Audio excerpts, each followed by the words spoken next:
안녕하십니까. 교직원의 경제 생활과 복지 향상에 기여하는 삶의 파트너 사립학교 교직원 연금공단에서 실습을 마친 경영학과 김유나입니다.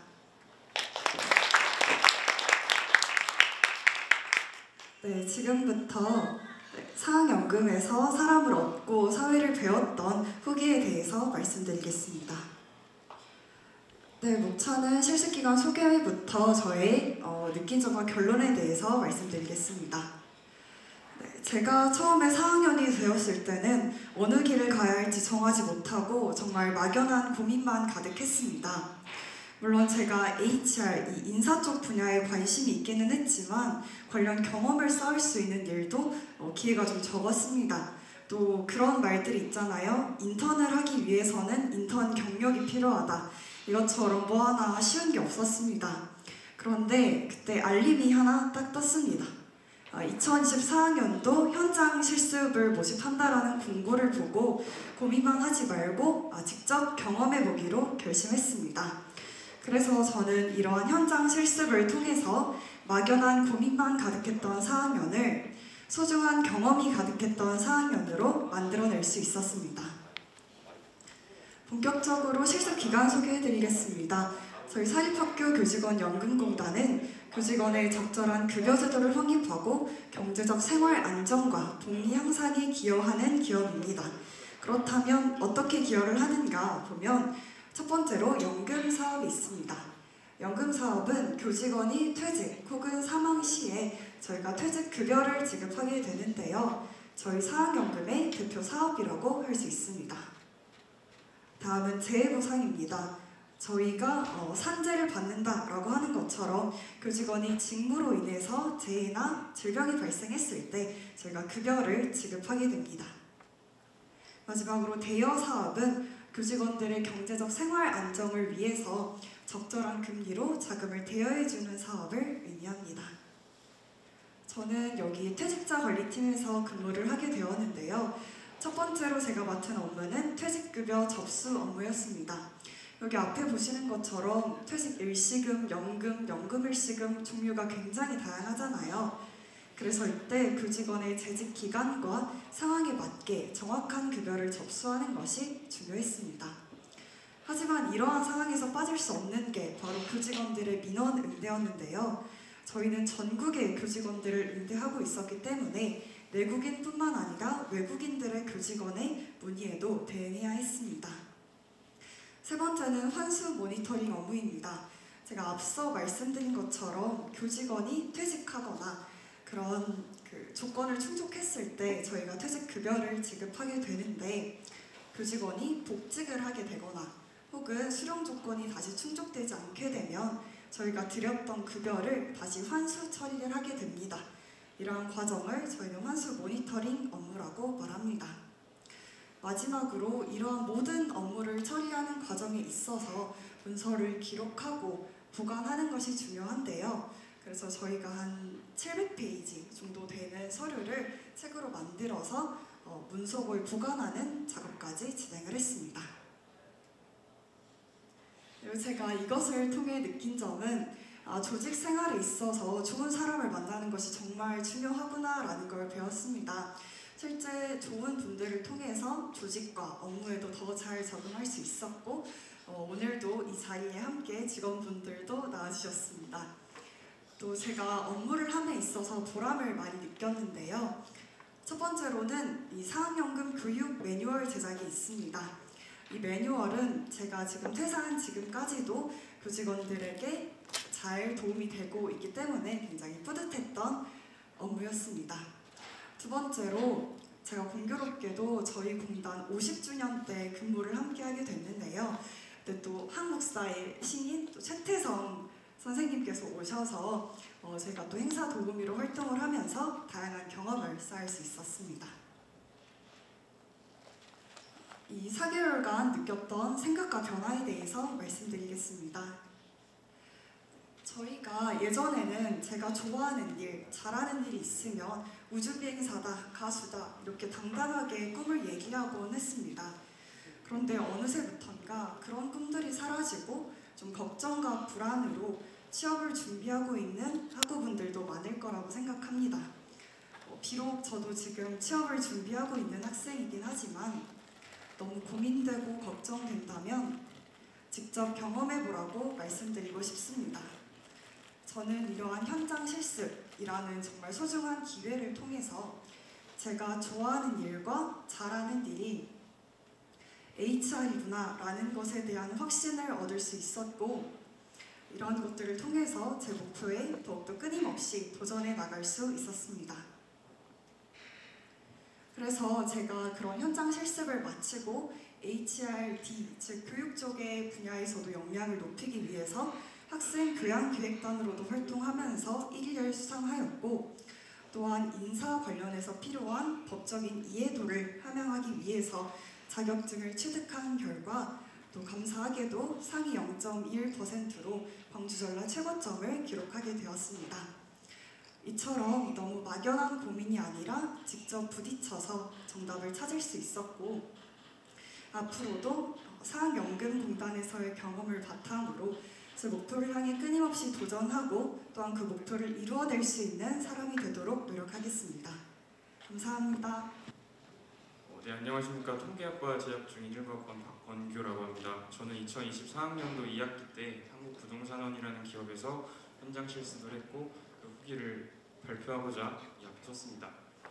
발표 순서는 첫 번째로 실습 기반의 소개, 그리고 실습 전 목표, 현장 실습 중에 제가 업무 외적으로 경험 및 배운 점, 그리고 마지막 느낀 점으로 발표 진행해 보겠습니다. 첫 번째로 우리 한국부동산원은 부동산 시장의 안정과 질서 유지, 그리고 소비자의 권익 보호, 산업 발전을 목표로 운영하고 있는 대한민국의 공공기관입니다. 저희 부동산원의 조직도를 한번 보시면 본사와 7개의 지역본부로 나누어져 있는데, 저는 저중 호남지역본부, 특히 호남지역본부에서 광주지사 조사 일부에서 근무를 했습니다. 저희가 여러 지역에 지사와 본사를 두고 있는 만큼 주요 업무 또한 다양한데요. 부동산 가격 공시, 조사 통계, 시장 관리, 청약 업무 등 다양한 업무가 있지만 제가 현장 실습으로 참여한 업무는 부동산 조사 통계 보조 업무였습니다. 제가 현장 실습을 시작하기 전에 딱 목표를 몇 가지를 정하고 갔습니다. 그 목표 첫 번째는 강의실 밖으로라는 큰 목표가 있었던 것 같습니다. 강의실에서 책만 보고 배우기보다는 이제 조금 더 사회로 나가서 문화를 배우고 싶다. 특히 저 사회 분위기라는 사회 생활을 배우면서 조금 앞으로의 취업에도 도움이 되고 싶었고, 두 번째는 제가 통계학 전공으로서 부동산 통계 데이터의 프로세스를 조금 이해하고 싶은 욕구가 있었습니다. 그렇기 때문에 이 한국부동산원 현장 실습에 지원을 했고 현장 실습이 시작됐습니다. 첫 번째로 업무 관련으로 굉장히 많은 걸 배웠지만 딱 4가지 레이어로 구분을 해봤습니다. 첫 번째 가장 밑에 레이어에는 공적 서류 발급 관리 전화 응대, 제가 3개월 반 내내 했던 아주 기본적인 업무들을 밑에 쌓고, 그 다음 공시 업무에 의해 부동산원에서 직원들에게 배포되는 실무 매뉴얼이 있는데 그 매뉴얼을 제가 보면서 공시 업무는 왜 행하고 있고 어떤 이유로 행하고 있는지를 조금 알아보려 했습니다. 그리고 그 위에서는 제가 거기서 또 인턴분이 한 분 계셨는데 그분과 함께 전세 사기 발표 자료를 한번 만들어 보면서 전세 사기에는 이런 사례들이 있고 거기에 대응하는 대응 방법, 그리고 굳이 대응 방법뿐 아니라 그걸 사전에 예방할 수 있는 예방 방법까지 한번 발표 자료로 만들어 보았고, 또 벌집 모형이라는 육각형에서 부동산 시장뿐만 아니라 여러 시장을 6단계 국면으로 나뉠 수 있는데 여러 지역의 N개년 부동산원 거래 데이터를 이용해서 현재 부동산원은 어느 국면에 있는지도 한번 해보았던 것 같습니다. 그리고 맨 위에 부동산 거래 데이터 검토는 저희 부장님께서 너도 뭐 하나 배워가는 게 있어야 되지 않냐 라고 하시면서 부동산원 업무 프로그래밍 크림스를 활용해서 한번 시연을 해주신 적이 있습니다. 부동산 데이터 중에서도 좀 가격이 이상한 적정 거래 범위를 벗어난 데이터가 있으면 그 데이터를 주변 유사 매매 사례들을 활용해서 적정 가이드라인을 제시하는 그런 업무도 제가 옆에서 한번 지켜볼 수 있었고 굉장히 큰 도움이 됐던 것 같습니다. 다음으로는 업무 외적인 걸 한번 보여드리고 싶었습니다. 굉장히 많은 경험도 해봤고 특히 저 YS 스터디 같은 경우에는 한 달 내지 한 달 반에 본부장님과 대리님들까지 모두 참여하는 스터디인데 거기서 공공기관 보고서 작성 방법은 제가 앞으로도 굉장히 큰 도움이 될 것이라고 생각합니다. 거기에 또 재산세 관련 스터디에서 재산세는 어떤 식으로 부과가 되고 과세 표준과 이런 것도 한번 배워볼 수 있는 시간이 되었습니다. 그 다음으로 호남본부 동아리 활동이라고 비록 이 사무실 안에만 있지 않고 백양사 산책 활동도 한번 참가를 해봤고 한국은행 경제통계 특강이나 저런 업무협약 체결식에도 한번 참여를 해보고 이런 모든 과정을 끝으로 마지막 제 회식을 끝으로 제 현장 실습이 마무리가 됐던 것 같습니다. 네, 느낀 점을 말해보자면 업무적으로도 업무 다른 걸로도 굉장히 많은 걸 경험했다고 생각합니다. 하지만 제가 현장 실습을 한 기간 9월부터 12월은 부동산원이 이 성수기라고 불릴 만큼 굉장히 바쁜 시기였습니다. 이 초과 근무도 꽤 있었고 초과 근무가 출장도 굉장히 잦았지만 그럼에도 불구하고 사무실 분위기는 제가 일해봤던 곳이나 아르바이트 해봤던 곳들 중에 가장 좋았던 것 같습니다. 그런 걸 보면서 회사원마다 굉장히 힘들고 본인의 업무에 지쳐 있겠지만 그걸 이겨낼 수 있는 건 회사 동료들이 아닌가라는 어떻게 보면 업무보다도 더 중요한 가치를 배웠던 것 같습니다. 네, 이걸로 발표 마치겠습니다. 감사합니다. 네, 안녕하세요. 저는 생물공학과 4학년 박소연이라고 합니다. 지금부터 발표를 시작해 보겠습니다. 저는 3월부터 6월까지 총 15주의 기간 동안 한국생명공학연구원이라는 기관에서 현장 실습을 진행하였습니다. 이 한국생명공학연구원에 대해 간단히 소개하자면 정부 출연 연구기관으로서 이 생명과학 기술의 발전과 산업의 발전, 그리고 이 사회 현안 해결에 기여하기 위해 설립된 기관입니다. 저는 이 한국생명공학연구원의 합성생물학 소속 유전자 교정 연구센터에서 현장 실습을 진행하였습니다. 다음으로 현장 실습 기간 동안의 활동 내용을 소개하기 전에 이해를 돕기 위해 이 크리스퍼에 대해서 간단히 소개하겠습니다. 먼저 이 크리스퍼는 유전자 가위라고도 불리며 혁신적인 유전자 교정 시스템입니다. 이 크리스퍼는 미국의 제니퍼 다우드나 교수와 프랑스의 리마닐 샤르펜티에 교수가 이 크리스퍼로 DNA를 정확하게 타겟팅하여 유전자를 편집할 수 있다는 사실을 밝혀내어 2020년에 이 노벨 화학상을 받았습니다. 이 크리스퍼는 원핵 생물의 이 바이러스에 대항하는 시스템으로서 정확한 DNA를 타겟팅하여 원하는 만큼 DNA를 편집할 수 있는 이 카스9 단백질과 이 카스9 단백질이 원하는 곳으로 잘 이동할 수 있도록 안내해주는 역할을 하는 가이드 RNA로 구성되어 있습니다.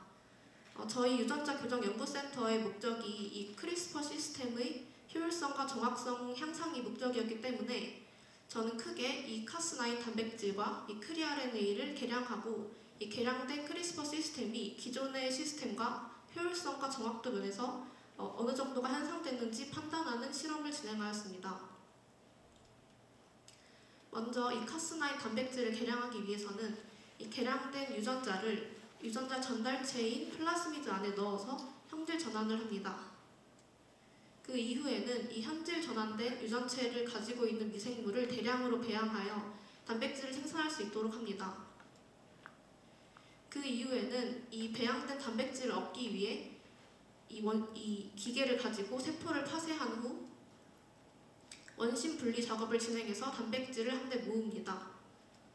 그 이후에는 이렇게 실험과 같이 이 진하게 띠가 나타나는 부분을 확인을 해서 단백질이 과량으로 발현되었구나를 깨달으면 정제를 진행해서 개량된 단백질을 얻을 수 있습니다.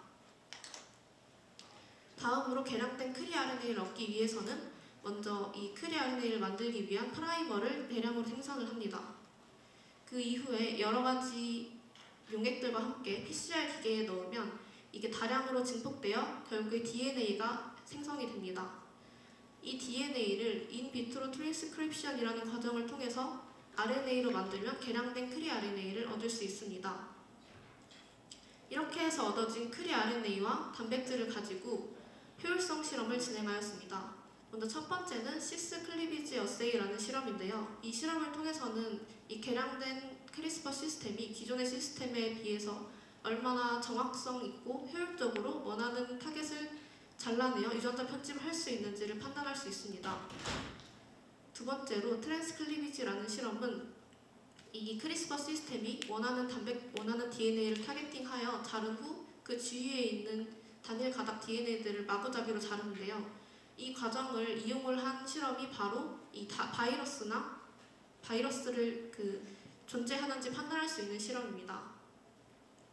따라서 이 두 가지 효율성 실험을 진행하였습니다. 이렇게 15주 동안의 현장 실습 동안 다양한 실험 기구를 가지고 많은 실험들을 경험을 하면서 저의 전공 지식에 대한 이해도를 깊이 할 수 있었고 또 실험이 재밌다는 것도 느꼈습니다. 또한 이 실험을 진행하면서 처음에는 할 줄 아는 것도 많이 없었고 실수도 정말 많이 하면서 힘들었었는데 이 과정에서 거기에 계신 많은 분들과 같이 협동하여 문제를 해결하고 하는 과정에서 협동 능력과 의사소통 능력도 키울 수 있었습니다. 또 이렇게 얻은 실험 결과를 어떻게 하면 효율적으로 전달하고 대가공할 수 있을지 고민하는 과정에서 데이터 분석 능력도 기를 수 있었습니다. 마지막으로 제가 원하는 대로 실험을 디자인하고 이게 예측한 결과대로 실험이 잘 수행됐을 때 커다란 성취감과 자신감도 느낄 수 있었습니다. 제가 현장 실습을 진행하면서 느꼈던 점은 현장 실습이 정말 소중한 기회였다는 점입니다.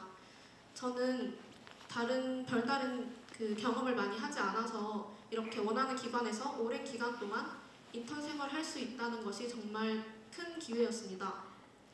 또한 그 기회 동안 정말 많은 것을 배우고 느낄 수 있었습니다. 그리고 진로를 이루기 위해 어떤 노력을 해야 하는지 잘 모르겠었지만 이 현장 실습을 갔다 온 후에 제가 부족한 부분이 어디가 있는지 판단하고 어떤 부분을 채워야 하는지 알게 되어 앞으로의 방향성을 잡을 수 있었습니다. 이렇게 15주 동안의 현장 실습 동안 배운 점을 토대로 이 꿈을 이루기 위해 노력하면 언젠가 제가 원하는 모습이 될 수 있을 거라고 생각합니다. 이상입니다. 저는 2024년 학예 4주간 비를락 카본 코리아에서 현장 실습을 한 고분자공학 전공 장다원입니다. 저에게 현장 실습은 모든 것이 새로웠던 환경에서 저에게 성장할 기회를 준 경험이었다고 말할 수 있습니다. 그래서 이러한 제목을 기반으로 발표를 시작하겠습니다. 발표 순서는 이 순서대로 발표하겠습니다. 제가 현장 실습을 지원하게 된 동기는 두 가지였습니다. 첫 번째는 전공 지식을 실무에 적용해 보고자 했습니다. 학교에서는 경험할 수 없는 실무 환경 속에서 실무 역량을 기르고 저의 전공 지식을 활용해서 문제 해결 능력을 향상시키고자 했습니다. 두 번째로는 회사라는 새로운 환경을 경험해 보고 싶었습니다. 낯선 지역에서 회사 생활을 직접 체험해 보면서 내가 회사를 위해 무엇을 할 수 있을까라는 질문을 스스로에게 던져보며 산업 현장에서 요구하는 인재상에 대한 이해도를 높여보자 라고 다짐했습니다. 이러한 동기를 가지고 4주간 비를락 카본 코리아 TS랩에서 현장 실습을 진행하였습니다. 비를락 카본 코리아는 여수 3단에 위치한 다양한 제품에 사용되는 카본 블랙을 생산하는 업체입니다. 제가 배치받은 TS랩 부서는 단순한 품질 관리 부서를 넘어서 고객 맞춤형 기술을 지원해주고 신제품 개발을 담당하는 연구 부서라고 보시면 됩니다. 4주간의 활동들을 타임라인으로 정리해 보았습니다. 첫째 주에는 회사, 안전, 품질, 공정교육과 같은 사전교육을 이수하였습니다. 둘째 주에는 프로젝트에 본격적으로 들어가기에 앞서서 카본블랙 특성, 플라스틱 공정 등과 같은 이론 교육을 하고 학습하는 시간을 가졌습니다. 셋째 주에는 본격적으로 프로젝트에 들어가서 비를락 카본 제품 7가지에 대한 FBV 실험을 진행하였습니다. 그리고 이제 마지막 주에는 실험을 마무리하고 최종 발표를 준비하면서 마지막 날에 영어 발표를 통해 마무리하였습니다. 2인 1조로 팀을 구성해서 플라스틱 공정을 이해하고 해당 회사 제품에 대한 FBV 평가를 진행하는 프로젝트를 진행하였고요. 왼쪽 위의 그림이 FBV 실험 기기입니다. 2주간에 걸쳐서 각 제품당 3번씩 실험을 반복하면서 실험 오차를 최소화하고 매번 정확한 과정을 준수하고자 노력하였습니다. 그 결과 오른쪽 그림과 같이 정확한 그래프를 얻어낼 수 있었습니다. 최종적으로는 정확한 그래프를 얻어냈지만 앞서 말했듯 동일한 실험 3번을 진행하였는데 이들 사이에 약간의 오차가 있음을 발견했습니다. 이에 원인을 분석한 결과 예열시간과 청소시간이 원인임을 밝혀냈고 이에 이를 개선하기 위해 적절한 예열시간과 청소시간에 대한 제안을 도출하였습니다. 이 개선안을 회사의 발표를 통해 전달을 하면서 오른쪽 그림과 같이 실제 FBV 기기 공고사항에 추가되어 도움을 주었습니다. 현장에서 적응하기 위한 노력들을 정리해 보았습니다. 우선 프로젝트를 원활하게 수행하기 위해서 사전교육을 이수하고 필수 지식을 습득하고자 했습니다. 그리고 프로젝트를 정확하게 수행하기 위해서 실험의 목적과 이론적 배경을 충분히 이해하고 어려운 부분은 차장님께 질문을 하면서 명확하게 파악하고자 했습니다.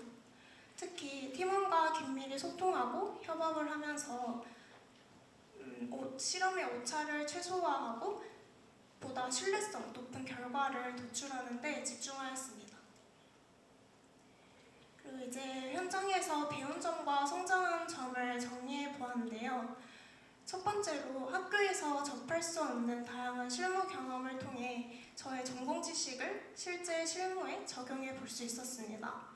다양한 실험 장비를 다루고 분석 과정을 익히면서 이론과 실무의 차이를 몸소 체험할 수 있었습니다. 두 번째로는 제가 배치받은 부서뿐만 아니라 다양한 부서를 방문하고 교육을 받으면서 직무에 대한 시야를 넓힐 수 있었습니다. 이를 통해 기업 전체의 업무 흐름을 파악하고 저의 향후 진로를 계획하는 데 도움이 되었습니다. 마지막으로 새로운 회사라는 환경과 낯선 지역에서의 생활에 대한 두려움을 극복하고 저에게 주어진 업무를 수행하면서 저의 역량을 파악할 수 있었고 실험 과정에서 문제점을 발견하고 이에 대한 개선안을 도출하면서 문제 해결 능력을 향상시키기도 했고 이를 회사에 체계적으로 전달하는 과정을 통해 발표 능력도 향상시킬 수 있었습니다.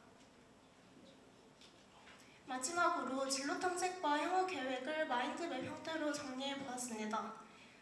4주라는 짧은 시간이었지만 이 현장 실습은 저에게 다양한 도전을 하게 해준 출발점이었다고 말할 수 있습니다. 저의 실무 역량, 문제 해결, 의사소통 능력을 기를 수 있었고요. 반복적인 실험을 통해서 인내심과 세심함이 필수적이라는 것을 깨닫고 이것이 저의 적성과 잘 맞구나라는 것을 파악할 수 있었습니다. 이를 계기로 직무 관련 온라인 수업을 듣기도 했고 현재는 자격증 준비를 하고 있습니다. 새로운 환경에서 제가 어떻게 성장하고 적응하는지를 직접 경험하면서 저의 진로에 대한 방향성을 보다 명확히 설정할 수 있게 되기도 했습니다. 네, 감사합니다. 네, 안녕하십니까. 저는 분자생명공학과 21학번 송민서입니다. 저희 진로의 나침반이 되어준 현장 실습에 대한 발표를 시작하겠습니다. 먼저 발표의 순서는 앞에 보이는 바와 같이 현장 실습 기관 소개부터 현장 실습을 통해 얻은 것을 마무리하며 발표를 구성해 보았습니다. 네, 제가 실습한 기관은 면역력과 건강을 연구하는 유산균 전문 기업인 JS 바이오 컴퍼니입니다. JS 바이오 컴퍼니는 아래 쓰여진 설명과 같이 자사 특허 유산균 파우더를 이용하여 상품을 개발, 생산하고 있습니다. JS 바이오 컴퍼니의 브랜드로는 식품 브랜드인 천유작, 그리고 화장품 브랜드인 라퓨가 있으며 이외에도 반려동물 간식과 사료 등을 판매하고 있습니다. 저는 JS 바이오 컴퍼니의 연구개발팀에서 업무를 수행하였습니다. 저의 꿈은 약을 개발하고 제조하는 제약연구원입니다. 제약회사의 연구개발 직무를 하기 위해서는 몇 가지의 역량이 필요한데 그중 6가지를 뽑아보았습니다. 첫 번째는 유산균을 비롯한 다양한 균주의 생육 조건을 최적화하고 미생물 배양 기술이 이제 필요하다고 생각하였고, 두 번째로는 PCR과 같은 실험 기법을 사용하여 샘플을 분석하고 연구 데이터를 정량적으로 해석하는 능력이 필요하다고 생각했습니다. 이외에도 유효 성분을 안정적으로 전달하기 위한 제형 연구가 필수적이며 제약 및 바이오 제품은 엄격한 품질 기준을 충족해야 하므로 제품의 안전성과 효과를 검증해야 하며 마지막으로 앞서 말씀드린 모든 연구 과정에서 얻은 데이터를 체계적으로 정리하고 논리적으로 분석하여 보고서를 작성하는 능력이 필요하다고 생각하였습니다. 이러한 역량들을 키울 수 있는 가장 효과적인 방법은 직접 경험해 보는 것이라고 생각하여 저는 현장 실습을 신청하게 되었습니다.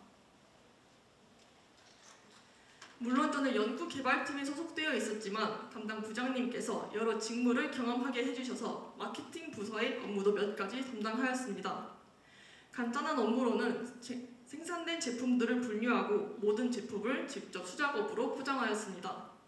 또 회사에서는 반려동물 간식을 판매하고 있었는데 신제품을 출시할 때 고려하기 위해서 시중에서 판매되고 있는 반려동물 동일건조 간식 시장에 대해서 조사하고 트렌드를 분석하였습니다. 그리고 현장 실습을 하는 동안 가장 중점을 두었던 업무로 기업에서 기초 화장품을 판매하고 있는데 화장품 시장의 마케팅 트렌드를 분석하고 또 신제품을 기획하며 전 직원 앞에서 발표를 하였습니다. 비록 마케팅이 저의 분야는 아니었지만 업무를 수행하며 저의 적성과 잘 맞는다고 느꼈으며 추후에 제가 도전해볼 만한 분야라고 생각하게 되었습니다. 지금 보여드리는 사진들은 연구개발팀에서 수행한 업무들입니다. 기업에서 가장 먼저 맡은 업무는 엔테로코커스 먼티라는 균주의 16S-rRNA의 시퀀스를 분석하여 TM 값을 고려한 PCR용 포워드 프라이머 그리고 리버스 프라이머를 프로그램으로 디자인하는 것이었습니다. 또 기업의 펫푸드 제조 공장에 직접 가서 제조 과정을 지켜보고 또 생산되고 있는 반려동물 간식 중 하나인 닭발을 직접 분리하고 또 건조하여 포장하여 제품을 직접 생산해 보기도 하였습니다. 또 마지막으로 자사 유산균을 넣은 주름 개선 앰플과 미백 앰플을 판매하고 있는데 신제품 기획을 목적으로 실습하며 피부 진정에 도움이 되는 성분을 넣어 배합비를 직접 설계하고 또 제조하며 상품성이 있는지 확인해보는 업무도 수행하였습니다. 저는 현장 실습을 통해 전공 지식이 현장에서 어떤 방식으로 쓰이는지에 대해 학습할 수 있었습니다. 먼저 PCR 프라이머를 디자인하는 것은 특히 전공 실험 과목에서도 이미 배웠던 내용이지만 하나의 균을 정해서 모든 스테레인을 분석하고 과정을 온전히 직접 해본 적은 처음이었습니다. 또한 앰플을 제조할 때 쓰이는 성분들이 어떤 효능을 갖고 있는지 조사하여 알 수 있었고 또 앰플을 제조할 때 유상 성분과 수상 성분이 어느 비율로 들어가야 적합하고 제조할 때 어떤 순서로 넣어야 하는지 그런 방법들도 배울 수 있었습니다. 또한 기초 화장품을 개발하여 상품성이 있다고 판단되면 한국피부과학연구원에 의뢰하여 효력이 정말 있는지를 검증받아보는데 실제로 피부 진정 목적으로 제가 직접 설계한 디자인이 앰플의 효력을 입증받아 추후에 신제품을 기획할 때 고려될 수 있다는 긍정적인 결과를 이끌어내기도 하였습니다. 저는 이러한 모든 과정을 통해 진로에 대한 견해를 넓히고 또 제 목표를 확고히 할 수 있었습니다. 전에는 연구원을 하려면 무작정 대학원에 간 후 취업을 해야겠다고 생각했지만 지금은 보다 구체적으로 현실적으로 생각하며 앞으로의 로드맵을 구상할 수 있었습니다. 저는 현장 실습이 끝난 후 지난 2주 동안 동물유전공학 연구실에서 뇌 생명과학을 배웠으며 3월부터 학부 연구생을 진행하기로 교수님과 상담을 마친 상태입니다. 또한 연구실을 다니며 RNA 추출을 주제로 졸업 논문을 작성할 예정이며 5월에 예정되어 있는 바이오화학 제품 제조 기사를 준비하여 취득하는 것이 목표입니다. 저는 전남대학교를 졸업한 후 성균관대의 신경양리학 연구실에서 2년간 공부하여 석사 학위를 취득한 후 제약기업에 취업하는 것이 저의 궁극적인 목표입니다.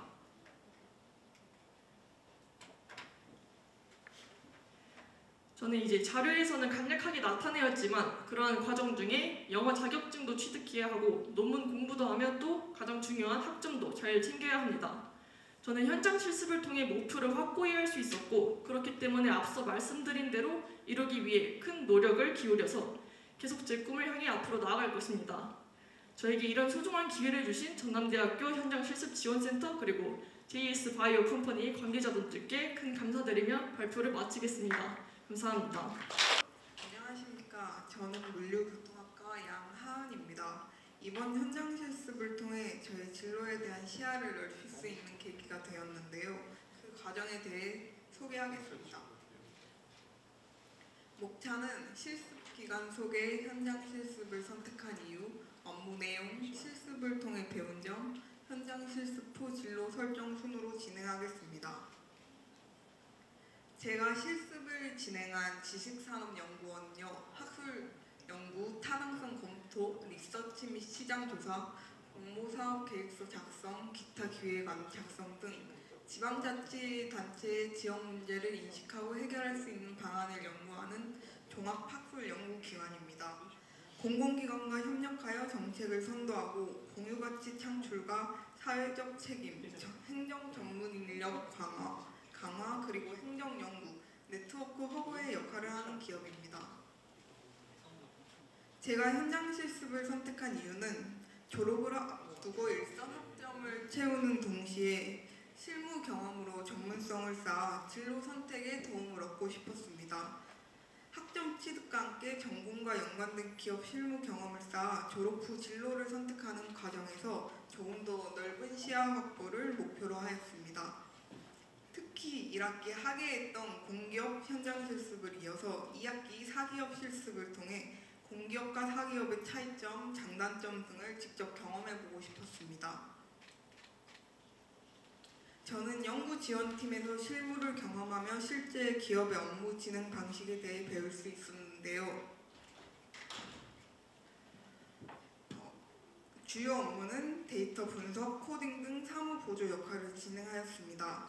제가 참여했던 주요 연구 과제들을 지역별로 정리해보자면 전라남도는 영광군, 진도군, 담양군, 광양시가 있는데요. 여기에서 파란선으로 되어 있는 부분은 제가 출장을 갔던 지역입니다. 전라남도 이외에도 광주광역시 동구와 서구, 경기도의 옹진군, 고양시, 포천시, 양주시, 그리고 충청도의 청량군 등이 있습니다. 다양한 지역에서 진행된 프로젝트를 보조하면서 각 지역별로 현재 겪고 있는 문제점과 해결책, 그리고 새로운 재단 설립 등 다양한 지방정부의 업무 계획에 따른 시민들의 의견을 직접 눈으로 볼 수 있어서 좋았고 그 지역의 특성도 새로 알게 되었습니다. 코딩 작업과 SPSS를 활용한 통계 분석, 자료 조사, 그리고 직접 전화 친절도 평가를 진행하며 현장 감각을 익혔습니다. 처음 해본 업무도 많았지만 이를 주신 담당자분께서 충분한 설명을 해주셔서 큰 어려움은 없었고 모르겠거나 막히는 부분은 직접 질문해서 처리하였습니다. 저는 특히 연구원 명찰을 달고 참여했던 영광군이 모빌리티 엑스포의 경험이 가장 기억에 남습니다. 이번 현장 실습 경험을 통해 정책연구 정보 서비스, 프리즘, 교육 통계 서비스 등 신뢰성 있는 통계 및 자료 사이트를 활용하는 방법과 코딩 작업을 통해 공공기관의 업무 흐름을 익힐 수 있었습니다. 또한 처음에는 어려웠던 전화 업무도 시간이 지나니 익숙해졌고 출장 경험을 통해 기업의 한 구성원으로서 책임감을 느낄 수 있었습니다. 이는 향후 다양한 기업에서 활용 가능한 저의 역량으로서 적용할 수 있을 것 같습니다. 실습 후 저는 단순히 공기업만 생각했던 진로에서 벗어나 다양한 기업들도 함께 고려해보게 되었습니다. 현재는 원래 생각했던 진로인 물류를 포함한 교통, 그리고 교통과 관련된 공기업과 사기업의 정보를 정리하며 관련 자격증을 준비하는 등 차근차근 여러 방면의 취업을 위한 준비를 하고 있습니다. 이번 현장 실습을 통해 실무 경험을 쌓고 저의 진로 방향을 넓힐 수 있는 계기가 되었습니다. 앞으로도 실습에서 배운 경험을 바탕으로 취업 준비를 해나가겠습니다. 이상으로 발표를 마치겠습니다. 감사합니다. 네, 안녕하십니까. 저는 2024년도 한국세라믹기술원 탄소중립센터에서 친환경 건설재료의 연구를 진행한 전남대학교 토목공학과 변주현입니다. 먼저 목차는 저의 토목공학도로서의 구체적인 목표 설정 과정과 제가 실습한 현장 실습 기간을 소개를 하고 제가 어떤 업무를 수행하였고 이를 통해서 어떤 성장을 했으며 지금까지 쌓아온 역량을 토대로 어떻게 취업 준비를 하고 있는지에 관해 설명을 드리겠습니다. 먼저 저는 토목공학도로서의 저의 목표를 먼저 말씀드리면, 저는 친환경 건설 전문가가 되는 것이 저의 목표입니다. 이 목표를 가지게 된 계기는, 저는 2019년 대학교 1학년 때 처음에 입학을 할 때 기계설계공학부로 입학을 하게 되었습니다. 하지만 여름방학 때 저는 학비를 벌기 위해서 건설 현장에서 아르바이트를 해봤는데, 그때 느낀 점이, 제가 설치한 시설물이 누군가 철거하지 않는 한 사람들에게 계속 남아가지고 그렇게 공공을 위해서 그렇게 보람을 준다는 것에 매력을 느껴서 토목공학으로의 전과를 결심하게 되었습니다. 하지만 토목공학을 전공하던 도중에 저는 환경 문제에 관한 딜레마에 빠지게 됩니다. 제가 토목공학을 선택한 이유는 공공을 위한 학문이었는데, 제가 설치한 건설 시설물들이 결국에는 환경을 파괴해가지고 다시 인간에게 해를 끼치는, 저는 공공을 위해서 토목공학을 선택을 했는데 아이러니하게도 제가 환경을 망치고 있는 그런 부분에서 딜레마에 빠지게 되어서 저는 친환경 건설에 대한 목표를 가지게 됐습니다. 이 목표를 이루기 위해서 저는 한국수자원공사 제17기 대학생 서포터즈를 통해서 친환경 건설을 위한 첫걸음을 띄우게 되었고, 동아리 활동 중에서 친환경 카트리지 치수를 주제로 발명을 진행하여서 특허를 출원했습니다. 또한 현장 경험을 계속 현장에 대한 감각을 잃지 않기 위해서 토목 현장에서 계속 일용직 아르바이트를 하면서 저의 실무적인 역량을 키워왔습니다. 그러던 도중 저는 한국세라믹기술원 탄소중립센터에서 친환경 건설 소재에 관해서 연구를 진행하는 그런 공고를 보고 지원을 하게 되었습니다. 제가 실습한 기관에 대해서 간단히 설명드리자면, 기관 소재지는 경상남도 진주에 있고, 설립 목적으로는 세라믹과 관련된 세라믹이나 다양한 신소재 관련 연구를 하는 국책연구기관입니다. 저는 여기서 여름방학 동안 8주간의 현장 실습 과정을 거치게 되었습니다. 저희 주요 업무는 그라우트제의 바이패스 더스트를 0%부터 20%까지 치환을 하고, 경제성과 시공성을 고려하여 최적의 배합비를 찾는 것이었습니다. 먼저 그라우트제에 대해 간략히 설명드리면, 그라우트제는 시멘트의 한 종류입니다. 그라우트제의 특징으로는 물처럼 묽어가지고 고유동성입니다. 그래서 좁은 틈 사이에 시멘트를 넣었을 때 중간에 걸리지 않고 막힘없이 들어간다는 특징이 있고, 이렇게 들어간 시멘트가 방수성이 되게 뛰어나가지고 두 번째 특징인 차수성이 있고, 세 번째로는 초기 강도는 약하지만 장기 강도가 뛰어나다는 그런 장점이 있습니다. 여기에 바이패스 더스트, 줄여서 BPD라고 하는데, 이거는 화력발전소에서 나오는 먼지입니다. 즉 환경 폐기물인데, 이를 그라우트제에 치환하게 되면은 만약에 20%를 치환하게 되면은 그만큼의 그라우트제를 안 써도 되기 때문에 원가 절감적인 측면이 있고, 환경 폐기물을 버리지 않고 재활용하기 때문에 환경 보호가 되고, 세 번째로 그라우트제의 세 번째 초기 강도가 약하나 장기 강도가 뛰어난다는 그러한 단점을 바이패스 더스트를 치환하게 되면은 초기 강도까지 증진시켜준다는 장점이 있습니다.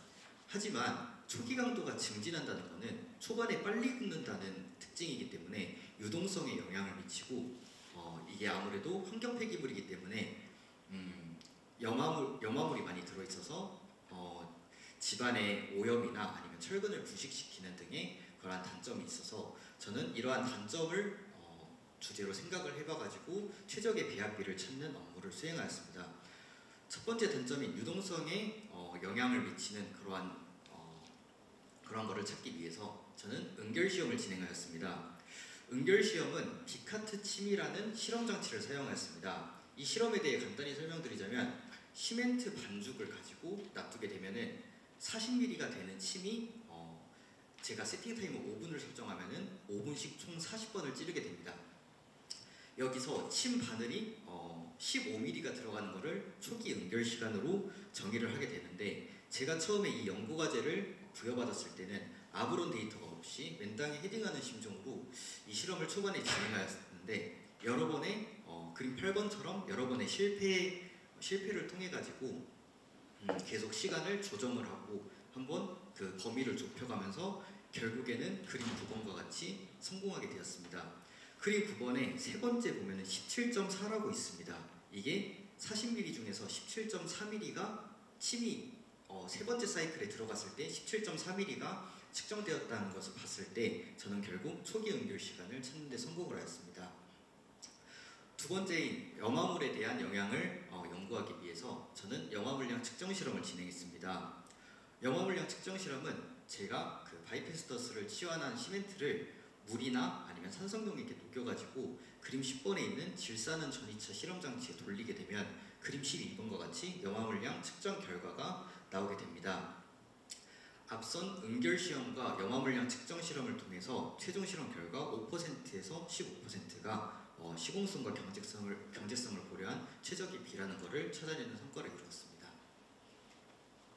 저는 현장 실습을 통해 개인적, 실무적, 기술적인 역량을 길러왔는데 저는 개인적으로는 친환경 건설이라는 것을 처음에 생각을 해봤을 때 저의 꿈은 친환경 건설이지만 저는 환경운동가가 아닌 저는 엔지니어로서 결국에는 기업은 수익을 내야 되는 입장인데 제가 지금 하고 있었던 서포터즈 활동이나 아니면 특허를 출원하는 그런 활동은 기업과 이익이 조금 벌어지게 되어서 저는 엔지니어인데 하는 활동은 어떠한 환경운동가가 아니지 않을까라는 그런 괴리감이 있었는데 이 현장 실습을 통해 가지고 친환경 건설이라는 자칫 막연할 수도 있었던 꿈에 한 발자국 다가갈 수 있었으며 저는 팀 내 중간 관리자로 활동을 하면서 사람이 팀원들이 참여를 안 할 때 저는 사람을 어떻게 대처해야 되는지를 이번 과정을 통해서 배우게 되었고 기술적으로는 제가 실험을 진행했던 염화물량 측정 실험이나 응결 시험은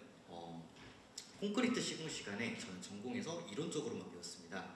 이러한 이론적으로 배운 실험을 시멘트 품질 시험을 실제로 해보면서 저의 엔지니어로서의 역량을 향상시키게 되는 그런 계기가 되었습니다. 저는 이러한 역량을 바탕으로 현장 실습 이후에도 졸업 논문 연구를 지열 에너지를 활용하여 건물의 냉난방 시스템을 돌렸을 때 집안에서 어떤 문제가 발생하는지에 대한 연구를 진행하여 졸업 논문을 작성을 하였고 이러한 지금까지 학창 시절에서 쌓았던 그런 역량을 실무적으로 어떻게 적용할 수 있을지에 대해 고민을 하던 중 이번 주 화요일날 마무리되었던 링크 사업단에서 기업 탐방 프로그램을 개최하였습니다. 저는 여기서 광주에 있는 건설사인 유탑 엔지니어링의 회장님과 실무진들을 만나보면서 저의 환경적인 측면이 현재 기업에서 어떻게 활용되고 있는지에 대한 현직자 인터뷰를 통해서 제가 실무적으로 어떻게 활용할 수 있는지에 대한 꿈을 찾는 과정을 지금 거치고 있습니다. 감사합니다. 네, 안녕하세요. 2024년 하계 LH 동남권지사 현장 실습생 윤형철이라고 합니다. 반갑습니다.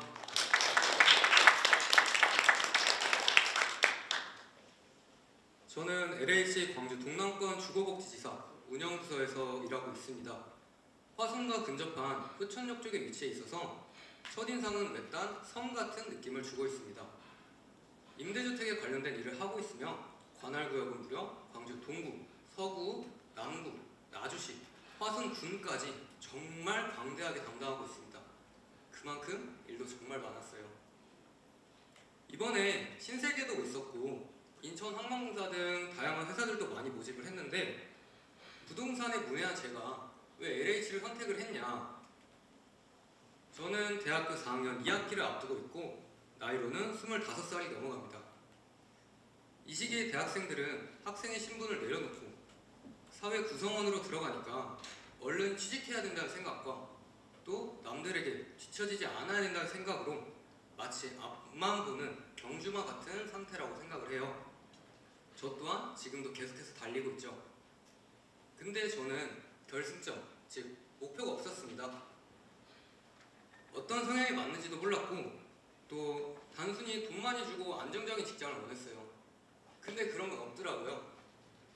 그래서 저는 기업을 크게 사기업과 공기업 이렇게 두 가지로 나눴고 이 중에 골라야 했습니다. 두 가지 모두 장단점이 뚜렷했기에 직접 경험해보는 것이 가장 중요하다고 판단했습니다. 사실 제 친구가 월 10만원 내고 LH 아파트에 살고 있다는 거예요. 금액도 말도 안 되는데 아파트라는 점은 정말 더 말도 안 되죠. 이렇게 되게 긍정적인 LH 제도에 사실 눈이 먼저 갔었고 저도 여기서 일하면서 LH 아파트에 살고 싶었습니다. 또 더 나아가서 부모님께서 공기업에서 오래 일하셨기에 저 또한 LH를 선택하는 큰 몫이 된 것 같아요. 제가 이 일을 하면서 어떻게 적응을 했냐면요. LH는 큰 X의 돈과 서류가 오가는 경우가 정말 많습니다. 제가 제 실수로 돈을 잘못 입금하시거나 혹은 서류 제출 기간이 지나게 돼서 서류 제출을 못 하시는 경우에는 저로서는 제가 감당할 수 없는 큰 잘못이자 또 책임질 수 없는 문제가 발생을 해요. 그런 중대한 사고가 일어날까 무서워서 처음에는 이를 회피하기도 했지만 이렇게 정작 해결책이 되지는 않더라고요. 그래서 저는 이 일에 적응하고 제 몫을 다해내기 위해서 매뉴얼과 본문을 읽고 또 읽었습니다. 진짜 종이가 너덜너덜해질 때까지요. 그리고 또 주인님께서 말씀하신 내용들을 메모하고 이를 확인하고 또 재확인해가며 마침내 조금씩 적응해 나갔습니다. 네, 제 4번인데요. 제 4번을 보면 LH의 구성원으로서 소속감이 조금 느껴집니다. 저는 고객님 안내, 계약갱신, 민원응대, 서류 정리의 역할을 맡게 되었습니다. 듣고 보기엔 되게 쉬워 보이죠. 모든 직장에 처음 배치된 신입사원이나 인턴들이 많이 하는 일이라고 생각을 해요. 근데 이런 단어가 주는 쉬움이 제 직장 생활과는 되게 반대로 어렵고 녹록지 않았습니다. 특히 이 가운데 전화로 하는 민원응대가 진짜 힘들더라고요. 뭔가를 요구하는 상태로 찾아오는 고객님께 답변을 잘해드리고 싶은데 제 능력이 부족하니까 해결이 안 돼요. 고객님과 저 사이에 소통이 안 되니까 답답한 상황이 자주 발생했습니다. 그래서 언성이 올라가고 심지어는 소리부터 지르는 고객님도 있었습니다. 9시부터 6시까지 민원 전화를 받으면서 육체적으로, 감정적으로 힘들 때마다 저에게 도움이 되는 영상을 많이 찾아봤던 것 같아요. 또 저에게 감사하다고 말해주는 고객님들을 생각을 하면서 긍정으로 부정을 이겨낸다는 생각으로 버텨낸 것 같습니다. 제가 퇴근버스에서 매일 봤던 영상인데 같이 한번 보고 오시죠.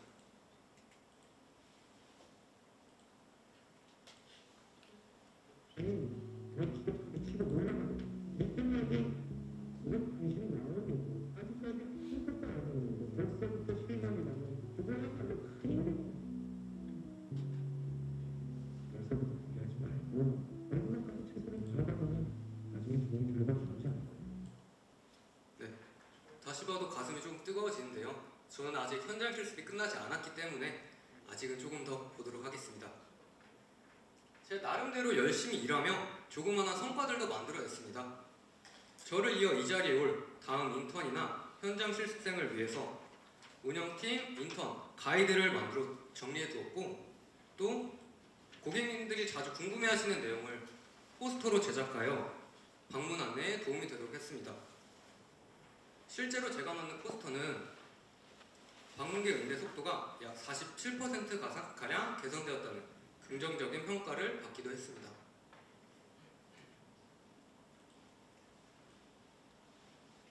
이번 경험을 통해 실무뿐만 아니라 조직 내에서의 협업, 위기 대처 능력을 배울 수 있었습니다. 그리고 제 성향이 변화가 빠르고 도전에 적합하다는 점도 깨닫게 되었습니다. 또한 저는 2달이지만 매일매일 몇 년간 출퇴근을 반복하는 직장인분들을 존경하게 되는 계기도 된 것 같아요. 짧다면 짧고 길다면 긴 2달 동안 정말 많은 것을 배우고 성장할 수 있었습니다.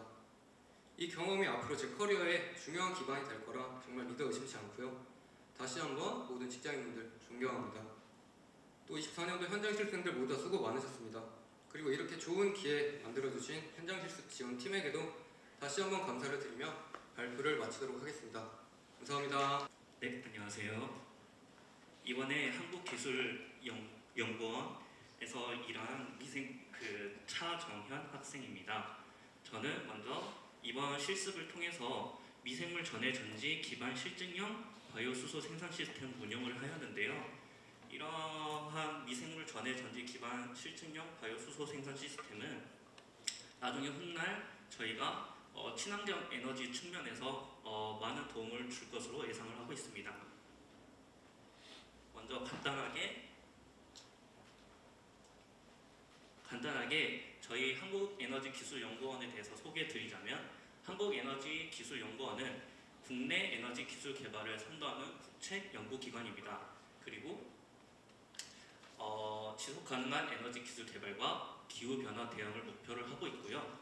그리고 신재생 에너지와 에너지 효율 향상, 그리고 온실가스 저감 기술, 그리고 청정 화석 에너지 개발 등으로 연구를 지금 수행하고 있습니다. 그리고 특히 현대에서 중요한 탄소 중립과 친환경 에너지 기술 개발을 중점적으로 다루면서 국가 에너지 정책과 연계된 연구 프로젝트를 진행을 하고 있습니다. 그리고 저는 이렇게 세 가지 목표를 먼저 정하고 갔었는데요. 첫 번째로는 연구개발 직무를 위한 심화된 실험 경험을 쌓는다였습니다. 이번 실습 경험을 통해서 세포 배양과 단백질 정제 등과 같은 바이오 기술을 좀 더 학교에서 배운 거 외로 더 심화되게 실험을 추가적으로 수행하여서 연구원으로서의 그러한 역량을 더 키워보고 싶었습니다. 그리고 두 번째로는 석박사 과정 또는 기업 연구소 인턴십 기회를 탐색한다였습니다. 이때 향후 바이오 관련 기업 연구소 인턴십을 경험을 하면서 실무적인 역량을 강화하기 위해서 저는 이러한 목표를 세웠던 것 같습니다. 그리고 세 번째로는 저희 실험실에서 하는 목표인데요. 전기 활성 미생물분을 활용하는 탄소 저감형 수소를 생산하기 위해서 원천 기술 및 현장 적용이 가능한 생물 전기화학 반응기를 운영한다입니다. 이것은 이제 저희가 하수 처리, 폐수 처리 같은 그 공정에서 이것을 하다 보면은 자연적으로 수소가스나 메탄가스 그런 것이 발생을 하는데요. 이러한 수소가스들이 나중에 친환경 에너지 측면에서 중요하다 보니까 저희 연구팀들은 이러한 수소가스 생산을 목적으로 다음과 같은 2025년 5차 목표를 지니고 있습니다. 첫 번째로 전기 활성 야생 미생물 분해 산화 전극 전류 밀도를 안정화시키고, 그리고 두 번째로는 미생물의 환원 전극 구성과 그리고 생물 전기 화학 시스템의 수소 생산 최적화 반응을 하루에 10리터 이상으로 목표를 하고 있었습니다. 그리고 세 번째로는 지금 실행을 하는 중인데요. 저희가 원래 스케일이 50리터 정도 사이즈였으나 지금은 해체 작업이 들어가고 100리터 정도 스케일업을 하려고 지금 진행하고 있습니다. 그리고 다음으로는 먼저 실험 내용을 먼저 앞서 설명하기 전에 MEC의 대외 원리에 대해서 간단하게 소개해드리겠습니다. MEC의 원리란 전기 활성 미생물을 이용해서 유기물을 분해를 하면 분해를 하면서 슬러지와 그 유기물, 그 올가닉 웨스트들을 이제 주입을 하게 되는데요. 거기서 아노드, 즉 여기 양극에서 프로톤과 일렉트론이 분리가 됩니다. 그리고 일렉트론은 외부 회로를 연결을 통해서 밖으로 나가게 되고요. 프로톤은 PEM이라고 해서 그 프로톤 익스체인지 멤브레인을 통해서 프로톤들이 캐소드로 이동하게 됩니다. 그렇게 되면은 이제 프로톤들과 일렉트론이 결합을 하게 되면서 수소가스가 발생하는 원리입니다.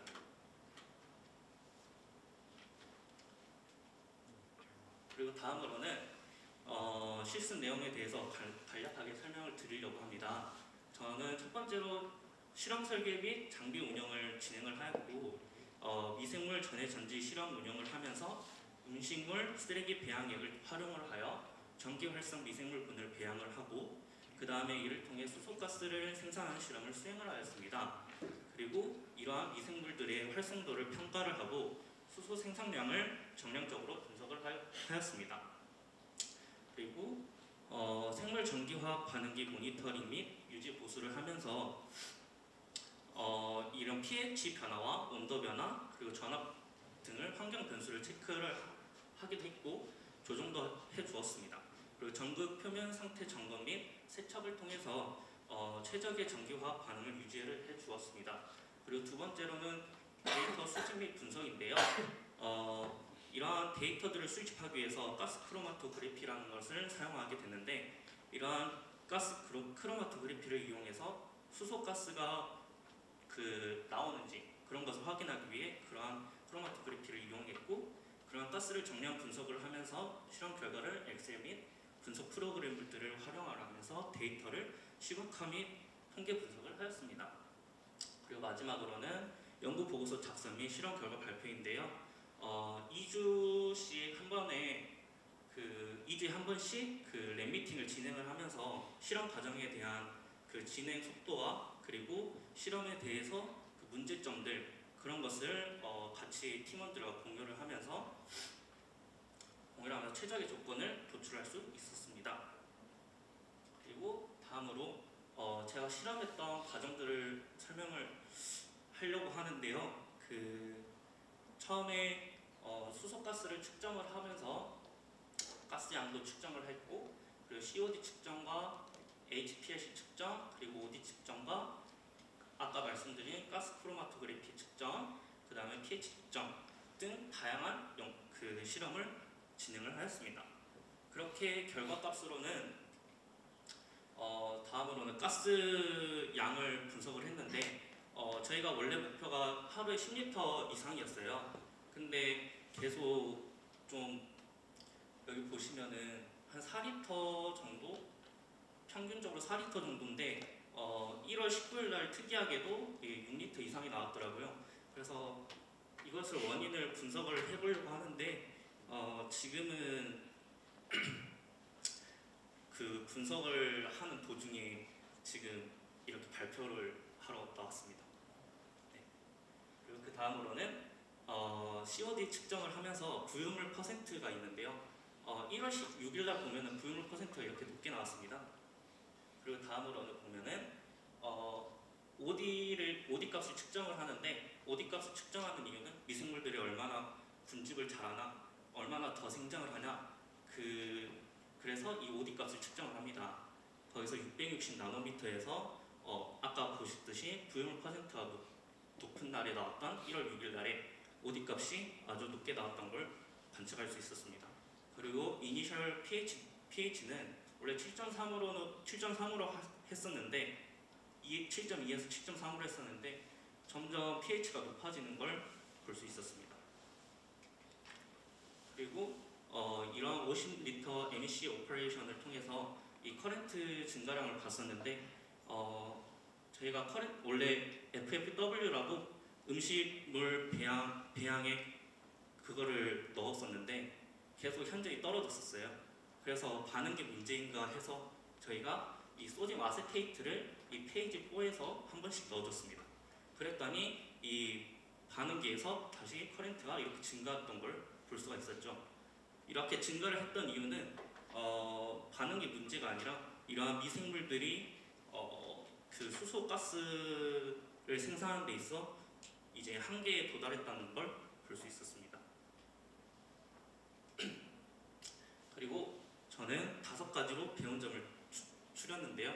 첫 번째로 바이오 공정 및 생물 전기화학 반응에 대한 실무 경험입니다. 미생물 전해 전지를 활용해서 바이오 수소 생산 실험을 통해서 그런 생물 전기화학 반응을 원리를 이해를 했던 것 같습니다. 저는 이제 훗날의 바이오 의약품 공정에서도 생물학적 반응을 통해서 최적화하는 것이 아주 중요한데 이번 실습을 통해서 생물학적 시스템을 모니터링하고 최적화하는 그러한 능력을 기른 것 같아 좋은 경험이 되었던 것 같습니다. 그리고 두 번째로는 연구 개발 역량 및 실험 설계 능력입니다. 실험 실습을 하면서 다양한 실험을 했었는데요. 이러한 그 중에서도 음식물 쓰레기 배양액을 이용한 미생물 성장 및 수소 생산 효율 분석을 수행하면서 실험 설계 및 결과 해석 능력을 향상시켰습니다. 그리고 이러한 것을 토대로 바이오 의약품 연구 개발에서도 필수적이기에 아주 중요했던 역량이었던 것 같습니다. 그리고 세 번째로는 문제 해결 능력 및 실험 최적화 기술 습득입니다. 여기서는 실험 과정에서 예상치 못한 변수들이 있었는데요. 그런 문제를 분석하고 해결책을 찾는 과정을 아주 좀 어렵게 찾아서 잘 해결했던 것 같습니다. 그렇게 이러한 문제 해결 능력을 통해서 나중에 제 꿈인 암세포 치료에 대해서도 이러한 연구에 대해서 다양한 실험 변수를 최적화하는 과정을 통해 반드시 필요한 역량이기에 연구 개발자로서 끊임없이 실험을 개선하고 그리고 최저의 결과를 도출하는 그러한 역량 또는 기른 경험을 하여 너무 좋았습니다. 그리고 네 번째로는 협업 및 연구소 환경 적응 능력인데요. 이러한 연구소 연구원들은 이러한 협업 능력이 아주 좋아야 됩니다. 그리고 연구소에서 다양한 연구 활동을 하면서 다양한 연구진들과 실험팀과 협업을 하며 팀워크와 커뮤니케이션 능력을 향상시켰던 것 같습니다. 그리고 연구개발 측면에서 다양한 부서들과 협업하는 능력이 아주 중요하므로 이번 경험이 큰 도움이 될 것이라고 예상을 합니다. 마지막으로 지속가능한 바이오 기술과 미래 산업에 대한 이해라고 저는 추렸는데요. 탄소 저감형 친환경 바이오 기술을 연구하면서 바이오 산업이 단순히 의약품 개발을 넘어서 지속 가능성과 환경 문제까지 고려해야 함을 저는 느꼈습니다. 그리고 마지막으로 저는 바이오 연구자가 되어서 암을 나중에 극복을 하고 이러한 암을 치료하는 데 있어서 암 환자들에게 희망을 주는 것을 목표로 하고 있는데요. 나중에 제가 갈 연구소가 있었습니다. 나중에 갈 연구소는 캘리포니아 위치해 있는 살크라는 연구소인데요. 거기서 연구개발 직무에 도전하고자 합니다. 그래서 이번 한국에너지기술연구원 광주 친환경 에너지 기술연구센터에서 현장 실습은 단순한 경험이 아니라 연구자로서의 기본 소양을 다지고 실무 역량을 키울 수 있었던 값진 시간이었습니다. 그리고 특히 미생물 전해 전지를 활용해서 바이오 수소 생산 연구를 통해서 실험 설계와 그리고 데이터 분석, 문제 해결 능력을 기를 수 있었고 이는 나중에 훗날 신약 개발 과정에서도 중요한 역량이 될 것이라고 확신을 합니다.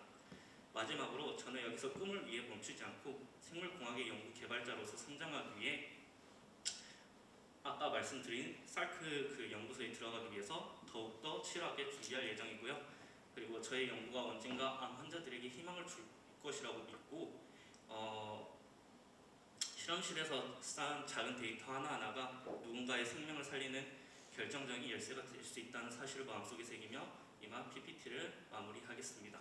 감사합니다. 저는 바이오3S라는 기업에서 현장실습을 진행하게 된 식품과학과 소속 송민호라고 합니다. 바이오3S 기업의 경우 작두콩에서 추출한 추출물을 바탕으로 손 소독제, 그리고 손 세정제를 만드는 기업입니다. 그렇기 때문에 저는 이번 해당 기업에서 현장 실습 진행하면서 도전하는 정신, 성취의 뿌듯함을 다 같이 공유해보고자 이 발표 자료를 만들어 보았습니다. 발표 순서로는 첫 번째는 현장 실습의 목표, 두 번째는 목표 달성을 위한 3가지, 세 번째, 네 번째, 다섯 번째로 좋았던 점, 어려웠던 점, 시도해보고 싶은 점, 마지막으로 회고 요약 순으로 발표를 진행할 예정입니다.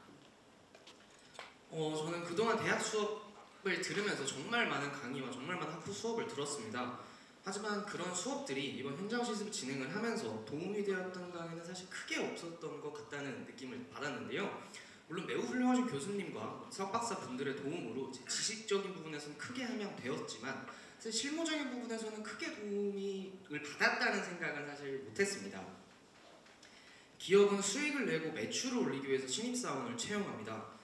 특히나 새로운 상품의 기획과 제작도 물론 중요하지만 식품공학과 학생이 졸업생이라면 보통 품질관리, QC 쪽으로 진학을 하는 경우 대부분인데요. 보통 대량 생산, 대량화, 공정을 모르는 식품공학과 학생을 이익만을 중시하는 기업에서 뽑을 리가 없는 거죠.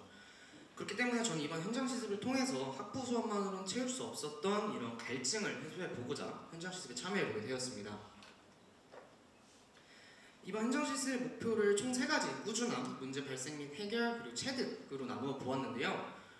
조금 유치하다고 생각할 수도 있겠지만 사실 저도 그렇고 모든 대학생들이 가장 싫어하는 게 1교시 수업, 9시 수업입니다. 하지만 보통 대부분의 기업들은 9시 출근, 18시 퇴근을 원칙으로 하고 있죠. 또한 시간표를 자유롭게 짤 수 있다는 대학생들과 다르게 9to6라는 한정적인 일과를 가지고 있는 것들이 역시 직장인의 한계점입니다.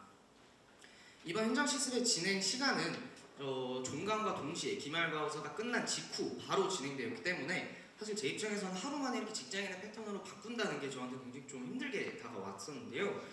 그렇기 때문에 이러한 정시 출근, 정시 퇴근, 그리고 주어진 업무를 지속적으로 꾸준하게 수행하는 꾸준함이 저에게 어떻게 보면 하나의 목표로 와 닿았던 것 같습니다. 두 번째는 실습 과정 중 발생했던 문제를 인지하고 이를 제 스스로 해결해 보려고 했었습니다. 실제로 실습을 진행을 하면서 그 제 사수분께서 하셨던 정확한 항바이러스 효과가 나타나는지를 확인하는 배양 실험을 진행을 했었는데요. 해당 배양 실험을 제가 직접 했을 때는 정확한 효능이 나타나지 않았습니다. 해당 문제를 인지를 하고 나서 어디서부터 문제가 된 것인가를 확인하기 위해서 추출 과정 전 공정을 확인해 보았는데, 사실 가장 처음에 원료 투입 단계에서 제가 손이 닿았던 뚜껑을 여는 뚜껑 손잡이 부분을 제가 소독을 안 하는 것이 원인으로 확인이 되었습니다. 그 이후에 이해했던 문제 발생 부분을 확인을 하고 다시 소독 후에 다시 공정을 돌려서 추출물을 추출하였을 때 정상적으로 항바이러스 효과가 나타나는 것을 확인을 하였습니다. 마지막으로는 익숙해진 업무를 조금 보다 정확하고 빠르게 해결해 보고 싶었는데요. 그동안 배웠던 생산 공정 혹은 공정 업무 등이 제 몸에 체득되어서 이 점보다 더 빠르고 정확한 일처리 가능했던 것으로 보고 있습니다. 실제 기업의 사원으로 들어가서 일을 보는 것은 사실 학부생으로서는 접하기 어려운 경험이라고 생각을 합니다. 무엇보다 원하는 직무와 원하는 기업에 제가 지원해서 들어갈 수 있다는 것은 사실 굉장히 큰 축복이라고 생각을 하는데요. 우측에 보시는 진공 포장된 것은 사실 제균 필터로 균이 존재할 수 있는 가장 작은 단위 0.2 마이크로미터의 크기의 필터를 가지고 있어서 위에서 아래로 원액을 추출을 하게 되면 균이 아예 없는 무균 상태의 원액이 추출될 때 사용하는 필터입니다. 사실 이 필터 자체도 굉장히 고가이고 학부생으로서는 사실 쉽게 만질 수 없는 고가의 장비이기 때문에 이번 현장 실습이라는 좋은 기회를 얻어서 이런 고가의 장비도 만져보고 직접 실험을 해보며 정말 좋은 경험을 했었던 것 같습니다. 가장 어려웠던 점과 문제점으로는 사실 4가지를 꼽아봤습니다. 첫 번째는 원료 보관 방식, 두 번째는 정확한 원료의 측량의 제한, 세 번째는 제균 필터 사용 및 제균 공정, 네 번째는 기업 자체의 공정 방식입니다. 첫 번째로 원료 보관 방식의 경우 기존의 원재료들이 대량 분말 포대 형식으로 오기 때문에 이거를 보관할 수 있는 온습도가 조절이 가능한 창고가 따로 존재하지 않아서 그냥 일반적인 창고에 무분별하게 방치되어 있는 경우가 많았고요. 두 번째는 정확한 원료 측량에 제한이 있었던 부분이 사실 점도에 따라서 정확한 원료가 측정하기 어렵습니다. 측량하는 과정에 비커 양쪽 면에 원하는 점도가 높은 상품이 있을 경우에 그게 묻어서 정확히 어느 만큼의 용량이 들어갔는지 저희가 확인하기 어렵기 때문에 이런 정확한 원료 측량의 제한 부분에서도 어려웠던 점이 있었고요. 세 번째는 제균 필터 및 제균 공정 부분인데요. 아까 보여드렸던 그 제균 필터를 사용하는 공정인데 크기가 워낙 작다 보니까 대량 시료를 한 번에 여과하기가 사실 조금 어렵습니다. 그래서 또한 해당 제균 필터는 일회용이다 보니까 계속해서 필터를 갈아줘야 된다는 부작용 역시 존재했습니다. 그리고 마지막으로 기업 자체의 공정 방식의 경우에는 사실 제가 이번에 체험했던 바이오3S 같은 경우는 사무 업무, 생산 공정, 그리고 유통 이 모든 과정이 사실 좀 과하다 싶을 정도로 장소가 서로 떨어져 있었습니다. 생산 업무 같은 경우는 학교 내에서 진행을 했고요. 사무 업무는 학교 바로 앞에 있었지만 유통하는 곳은 첨단에 있었을 정도로 정말 어떻게 보면 굉장히 너무나도 과한 거리를 가지고 있었습니다. 그렇기 때문에 소수의 인원이 많은 일을 담당을 했고 모든 공정 프로세스가 상당히 많은 인력과 시간을 요구한다고 느꼈기 때문에 사실 이 부분은 중소기업의 한계점이라고 생각을 해서 이번 발표에 넣어봤습니다. 다음으로는 제가 다음에 동일한 현장 실습을 진행을 하게 된다면 보다 능동적인 업무와 실험을 수행해 보려 합니다. 좌측에 보시는 그림은 저희 사수분께서 저한테 주셨던 실험 방식 레시피입니다. 저는 그동안 주어주신 자료를 가지고 원료를 얼만큼 넣고 몇 킬로를 넣고 증류수를 얼마를 넣어야 되는지 정말 주어진 틀 안에서만 진행을 했었는데요. 다음 현장 실습에 참여할 때는 제가 사수분께요. 요 원료 혹시 요만큼 더 넣으면 괜찮지 않을까요? 증류수 요만큼 더 넣으면 혼합률이 더 높아질 것 같은데 라는 의견도 제안을 해보면서 보다 능동적인 업무를 수행해보고 싶습니다. 마지막으로 회고 요약하면서 마무리해보려 하는데요. 사실 이 부분 준비를 하면서 조금 걱정을 많이 했습니다. 우선 첫 번째로 좋았던 점으로는 사실 아까도 말씀드렸다시피 학부생으로서는 정말 쉽게 급하기 어려운 경험이었고 사실 제 입장에서는 한 달 정도 단기로 진행을 했기 때문에 단기 체험형 인턴 같은 느낌도 들었습니다. 또한 기존에 학습했던 전공 지식이 그렇게 많이 반영되진 않았지만 어느 정도 그래도 반영되었어. 이거를 어떻게 활용하고 실무에 어떻게 적용이 되고 이 성분들이 어떻게 혼합이 돼서 어떤 성분을 만드는지까지 알 수 있었던 경험이었던 것 같습니다. 아쉬운 점으로는 사실 이번 현장 실습 프로그램에 약간 아쉬운 점을 적어봤는데요. 제 기준으로 제 주변의 동기들이 많은 현장 실습 지원을 했지만 사실 학교에서 지원하는 지원금의 차이가 조금 있었습니다. 그래서 이 부분에 조금 아쉬운 점이 있었고요. 두 번째는 타지 기업 같은 경우는 저는 광주에서 진행을 했기 때문에 기숙사를 이용을 하였지만 사실 타지에서 하는 학생들은 한 달 혹은 2달 정도의 단기로 월세를 구하거나 해야 되는 상황이 벌어지기 때문에 숙소 문제 역시 드러났습니다.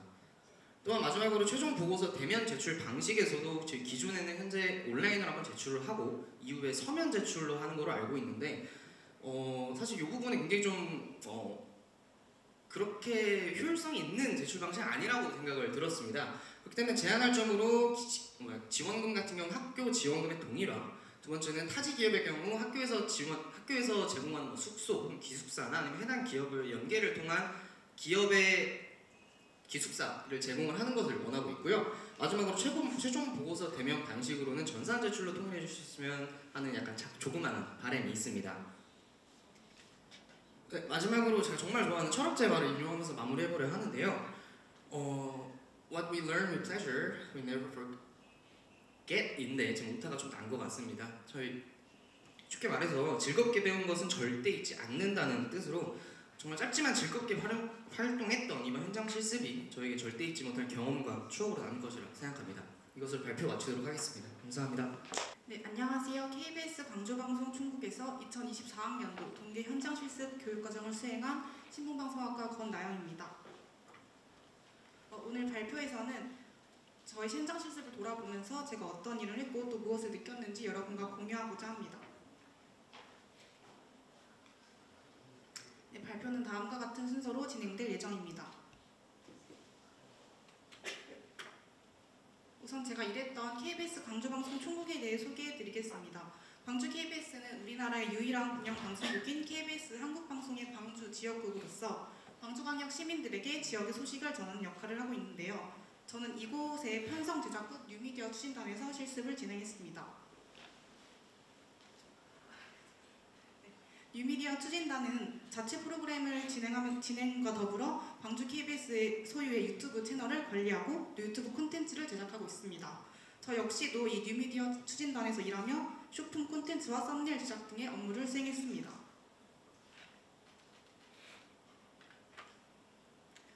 다음으로 광주 KBS에서 했던 경험에 대해 말씀드리겠습니다. 우선 지금까지 저는 55개의 쇼폼을 제작해서 업로드했습니다. 매일 1분 내외의 영상을 2-3개씩 제작했는데요. 광주 KBS에서 진행하는 프로그램인 열린마당의 일부 장면을 쇼츠로 재편집하여 영상으로 만드는 일입니다. 또한 2025년 신년을 맞이해 새 콘텐츠를 기획하기도 했습니다. 하지만 여객기 참사로 인해 방송국 업무가 중단되면서 실현시키지는 못했지만 콘텐츠를 직접 기획해보고 또 이 기획을 위해서 쇼폼 트렌드를 찾아보고 공부했던 경험만으로도 좋은 시간이 되었습니다. 그리고 현직에 계신 PD님으로부터 이 제가 기획한 콘텐츠에 대한 평가를 받을 수 있는 것도 소중한 기회였습니다. 네, 그리고 방송국 견학도 했었는데요. 생방송을 송출하는 기수국부터 뉴스룸, 스튜디오, 그리고 중계차까지 광주 KBS의 곳곳을 둘러보며 방송국의 프로그램 송출 시스템에 대해 배울 수 있었습니다. 또 지난달에는 토크쇼의 촬영 현장에 따라가서 오디오 수음, 현장 정리 등 촬영 보조 업무를 수행했습니다. TV로만 보던 촬영 현장을 직접 체험해볼 수 있어 뜻깊은 시간이었습니다. 이렇게 저는 2달 동안 정말 다양한 경험을 할 수 있었는데요. 짧은 시간이지만 저희에게 많은 것을 보고 느끼게 해주려고 해줬던 PD님의 배려 덕분이라고 생각합니다. 네, 다음은 현장 실습을 하면서 했던 노력과 이뤄낸 성과에 대해 말씀드리겠습니다. 저는 사실 동아리나 대외 활동을 통해서 영상 편집을 하는 것에는 익숙했지만 콘텐츠 소재를 찾아내는 눈이 부족한 탓에 초반에는 좀 어려움을 겪었습니다. 평균 조회수도 계속 800에서 900회에 머물러가지고 좀 고민이 많았었는데요. 이에 타 지역국 유튜브 채널을 좀 찾아보거나 배경음악, 효과음, 아이콘 등의 영상 소스를 다양하게 활용해보면서 다양한 노력을 좀 기울여 보았습니다. 그리고 또한 저희 광주 KBS의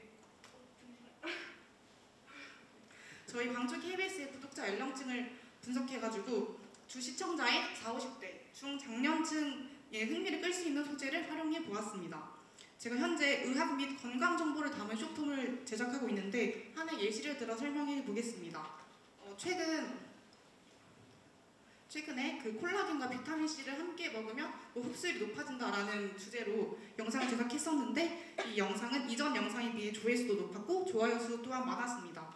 아무래도 영양제에 관심을 갖고 소비를 하는 소비자층은 중장년층이 아닐까라는 생각에 이 콘텐츠를 좀 뽑아봤었는데요. 저희 추측이 맞아 떨어졌는지 좋은 반응을 이끌어낼 수 있었습니다. 이처럼 그저 보기 좋은 영상을 만드는 것보다는 영상을 보는 사람들이 어떤 관심사를 갖고 있는지를 좀 찾아내는 것이 중요함을 느꼈습니다. 많은 사람들이 궁금해하고 특히나 중장년층이 좀 공감할 만한 소재를 찾는 연습을 이어나갔는데요. 소수의 사람에게만 해당되는 건강 정보보다는 앞서 말씀드린 영양제 복용법이나 비만 등 비교적 다수에게 해당되는 건강 정보를 담고자 노력했습니다. 이러한 노력이 빛을 발해 현재에는 평균 조회수가 10배 가까이 증가했으며 제가 제작한 영상이 채널에서 반응이 좋은 인기 콘텐츠로 분류되기도 했습니다. 실습을 하면서 이런 작은 성과를 하나씩 이뤄나가다 보니 이게 원동력이 돼가지고 앞으로 더 열심히 할 수 있을 것 같습니다. 현장 실습을 하기 전과 후를 비교했을 때 달라진 점을 공유해드리겠습니다. 현장 실습에 지원할 당시 저의 영상에서 대중성이나 전문성이 없다는 점을 느꼈고 현장 실습을 통해 이 부족한 점을 보완하고자 했습니다. 그리고 또한 방송국에서 일해보면서 실무 경험을 체득하고 싶었는데요. 앞서 말씀드린 의학 건강정보 쇼핑을 제작하면서 쉽게 말해 먹히는 콘텐츠, 좀 인기 있는 콘텐츠를 찾는 눈을 기를 수 있었습니다. 또한 PD님과 소통하면서 협업하고 방송국 운영 시스템에 대해서도 배웠습니다. 초반에는 영상 하나를 만들 때마다 PD님께 피드백을 받으면서 보완해 나갔었는데 점차 익숙해지면서 스스로도 부족한 부분을 찾아낼 수 있게 되었습니다. 그래서 현장 실습은 저에게 희망 진로의 길도 알려주었습니다. 실습을 하고 난 뒤 실습했던 광주 KBS를 포함해서 영상 제작 일을 할 수 있는 곳이 다양하다는 것을 좀 깨닫게 되었는데요. 이전에는 어떤 직장에 들어가고 싶은지 명확한 기준이 없었는데 지금은 어떤 직장에 들어가야 내가 행복하게 오래 일할 수 있을지 기준이 잡혔습니다. 이에 대한 얘기는 다음 챕터에서 더 자세히 말씀드리겠습니다. 끝으로 실습을 마무리하면서 현장 실습이 대학생 신분으로 할 수 있는 경험 중에 가장 가치 있는 활동이라고 생각했는데요. 사회생활도 배우고 실무 경험도 쌓고 또 스스로도 발전할 수 있는 시간이었음을 다시 한번 느꼈습니다.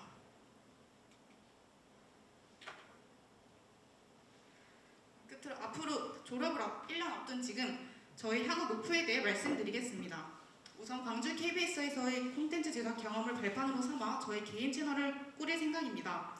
방송국에서 매일 영상을 제작하면서 그럼 내가 만들고 싶은 영상은 과연 무엇일까? 나는 어떤 영상에 어떤 이야기를 담고 싶어 하는가라는 질문에 대해 생각해 보았습니다.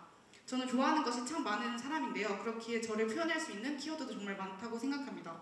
개인 채널에서 저희 일상이나 여행, 취미, 생각 등을 담아 공유할 것입니다. 실습을 하면서 성과를 이뤄냈던 것처럼 개인 채널 운영이 본격적인 취업 준비에 앞서 제가 만들고 싶은 콘텐츠의 방향을 잡는 데에 도움이 될 것입니다. 또한 PD님께 제가 광주 KBS의 최고의 복지가 무엇이냐 이렇게 여쭤봤을 때 나는 내가 하고 싶은 일을 마음껏 하는 게 최고의 복지라고 생각한다 이렇게 답해 주셨는데요. 저는 이때 저의 희망 직장에 대한 기준을 세울 수 있었습니다. 저 역시 저의 역량을 10분 발휘할 수 있고 저를 지지해주는 직장에 들어가고 싶습니다. 이전까지는 그저 모호하게 영상 제작을 하고 싶다 이렇게만 생각했었는데 적힌 것처럼 방송국이나 광고회사, 공기업 그리고 프리랜서 등 제가 두드려볼 수 있는 문이 많다는 것을 알게 되었습니다. 그래서 졸업 전까지 구체적으로 어떤 직무에 일을 하고 싶은지 그리고 이 직무에 일하기 위해서 어떤 역량이 필요한지를 찾는 것이 제 목표입니다. 그저 좋아한다는 이유만으로 영상 제작을 밀고 나가도 될지 고민하는 때에 현장 실습을 하게 되었고 이를 통해 정말 많은 것을 배웠다고 생각합니다. 이상으로 발표 마치겠습니다. 경청해주셔서 감사합니다. 저는 2024년 7월부터 12월까지 6개월간 샘표라는 식품 기업에서 현장 실습 진행한 식품공학과 김보아라고 합니다. 그 전에 다들 혹시 샘표, 마트에서 샘표 간장 보시거나 드셔보신 적 있으신가요? 네. 감사합니다. 샘표가 간장으로는 우리나라에서 업계 1등이라고 하는데요. 그리고 간장을 비롯해서도 된장이나 고추장 그리고 다양한 조미 소재들을 개발하고 판매하고 있는 기업입니다. 그래서 저는 지난 6개월간의 경험을 토대로 오늘 여러분들께 제가 현장 실습 기간 동안 배웠던 것들 그리고 그 과정에서 깨달은 점 그리고 실습 과정을 통해 제가 앞으로 세운 계획과 목표에 대해서 말씀드리도록 하겠습니다. 먼저 샘표식품은 제일 왼쪽에 보시는 것처럼 간장, 된장, 고추장을 비롯한 장류를 중심으로 연구를 진행하고 있는 기업인데요. 이외에도 장류를 만들게 되면 예를 들어서 된장을 만들면 부산물로서 메주라거나 식이섬유 등이 나오게 되고 또는 저희가 음식을 먹을 때 이게 맛있다 라고 느끼게 되는 맛을 감칠맛이라고 하는데 감칠맛을 내는 아미노산인 글루탐산이라는 아미노산이 간장을 만들고 나면 상당히 많이 남게 됩니다. 이러한 물질들을 가지고 샘표에서는 이런 양념류라거나 아니면 밑에 보시는 것처럼 간편식 그리고 국수류 등도 만들어서 판매하고 있습니다. 그리고 이렇게 하위 브랜드를 만들어서 다양한 소스류들을 판매하고 있는데요. 저도 여기 보이시는 것처럼 질러 육포라거나 요리 에센스 연두 그리고 이탈리아 스파게티 소스인 폰타나 그리고 티아시아 커리 등의 이런 소스류들이 샘표에서 만들어진 소스류라는 것을 일을 하면서 알게 되었습니다. 그리고 다음으로는 연구소 내에서 하는 연구 분야에 따라서 나누어져 있는 팀을 소개해드리도록 하겠습니다. 연구소 내에서는 역할에 따라 크게 팀이 4개로 분류되어 있는데요. 첫 번째로 간장, 된장, 고추장과 같은 발효식품에 대해 집중적으로 연구하는 팀들이 있고 제가 소속되어서 일했던 팀도 이 우리발효 연구팀이었습니다. 그리고 다음으로 제품의 성분 분석을 담당하는 일반 성분 분석팀 그리고 미생물의 생산물과 생리적 기능에 대한 분석을 하는 미생물 분석팀 그리고 새로운 효소를 개발하거나 아니면 식품 생산 후 남는 부산물로 배지 등을 개발하는 팀도 있었습니다. 본격적으로 현장 실습을 시작하기 전에는 저는 사실 저의 진로에 대해서 크게 확신이 없던 상황이었습니다. 대학에서는 식품공학을 전공하였고 또 졸업 예정이었지만 전공을 살려 갈 수 있는 진로인 품질관리직에는 크게 관심이 없는 상태였고 또 다른 진로인 연구개발직은 그게 되기 위해서 대학원에 가서 2년간 더 공부를 하여 석사 학위를 취득해야 한다는 것이 저에게는 부담으로 다가와서 졸업 후 진로에 대해서 고민이 많은 상황이었습니다. 따라서 저는 샘표식품의 현장 실습생으로 지원하면서 실제 회사의 연구소라는 환경에서 조직이 어떻게 돌아가는지를 익히고 그리고 6개월간의 시간 동안 여러 프로젝트와 실험 과정에 직접 참여하며 이 시간을 저의 진로를 결정하는 시간으로 써야겠다고 마음먹었습니다. 샘표식품의 현장 실습생으로서 제가 소속되어 있던 팀은 간장을 주 베이스로 이용해서 이걸 다양한 종류의 맛과 향을 내는 조미 소재를 개발해내는 일을 하는 팀이었습니다. 주로 교반이라거나 고온 고압 반응, 가열 반응, 탈염 실험, 이거는 소금기를 제거해내는 실험이고요. 그리고 분무 건조 실험, 여과, 그리고 마지막으로 요리 과정을 거쳐서 관능 평가를 하는 실험까지 수행하였습니다. 그리고 일반 분석 실험이나 미생물 실험도 필요할 때마다 참여하였고 회사 내에 있는 생산동의 모니터링 과정에 직접 참여하거나 간장을 만드는 공장에 방문하여 시설을 살펴보기도 하였습니다. 이런 일련의 과정들 속에서 저는 실험에 익숙해지게 되었고 점점 이 일을 직업으로 삼아도 잘 해낼 수 있겠다고 느끼게 되었습니다. 그리고 이제 와서 생각해보면 실습생이라는 입장도 상당히 진로 탐색에 있어서는 유리한 위치였다고 생각합니다. 하나의 분야만을 전문적으로 연구하는 연구원이 아니라 실습생이었기 때문에 어떤 하나의 일을 엄청 전문적으로 연구하기보다는 상대적으로 다양한 일과 실험들을 많이 배울 수 있었고 그리고 이는 추후에 제가 주체가 되어 진행하고 싶은 연구 분야가 어떤 것인지를 결정하는 데 크게 도움이 되었습니다. 그리고 그 분야에 이 페이지입니다. 이번 부분 이야기하고 있었고요. 그리고 이 과정을 통해서 앞으로 연구원이 되기 위해서 추가적으로 어떤 공부가 더 필요할지도 생각해보게 되었습니다. 그리고 마지막으로 실습 기간 동안 회사 내 연구원님들과 소통하고 직접 생산 공장을 방문해보기도 하면서 식품 연구개발 측의 현 상황과 미래에 대해 연구원님들의 다양한 조언 및 이야기들을 들을 수 있었고 또 회사를 어떤 마음가짐으로 대해야 할지도 고민해볼 수 있었던 시간이었습니다. 네, 이를 토대로 저는 현장 실습 종료 이후 식품기업의 연구원이 되어야겠다는 생각에 확신을 가지게 되었습니다. 생표식품 실습 과정에서 보고 배운 것들을 토대로 제가 가장 하고 싶은 연구는 효소 탐색 및 활용 연구라는 생각을 가지게 되었고 효소 연구 랩실로의 진학을 결정하였습니다.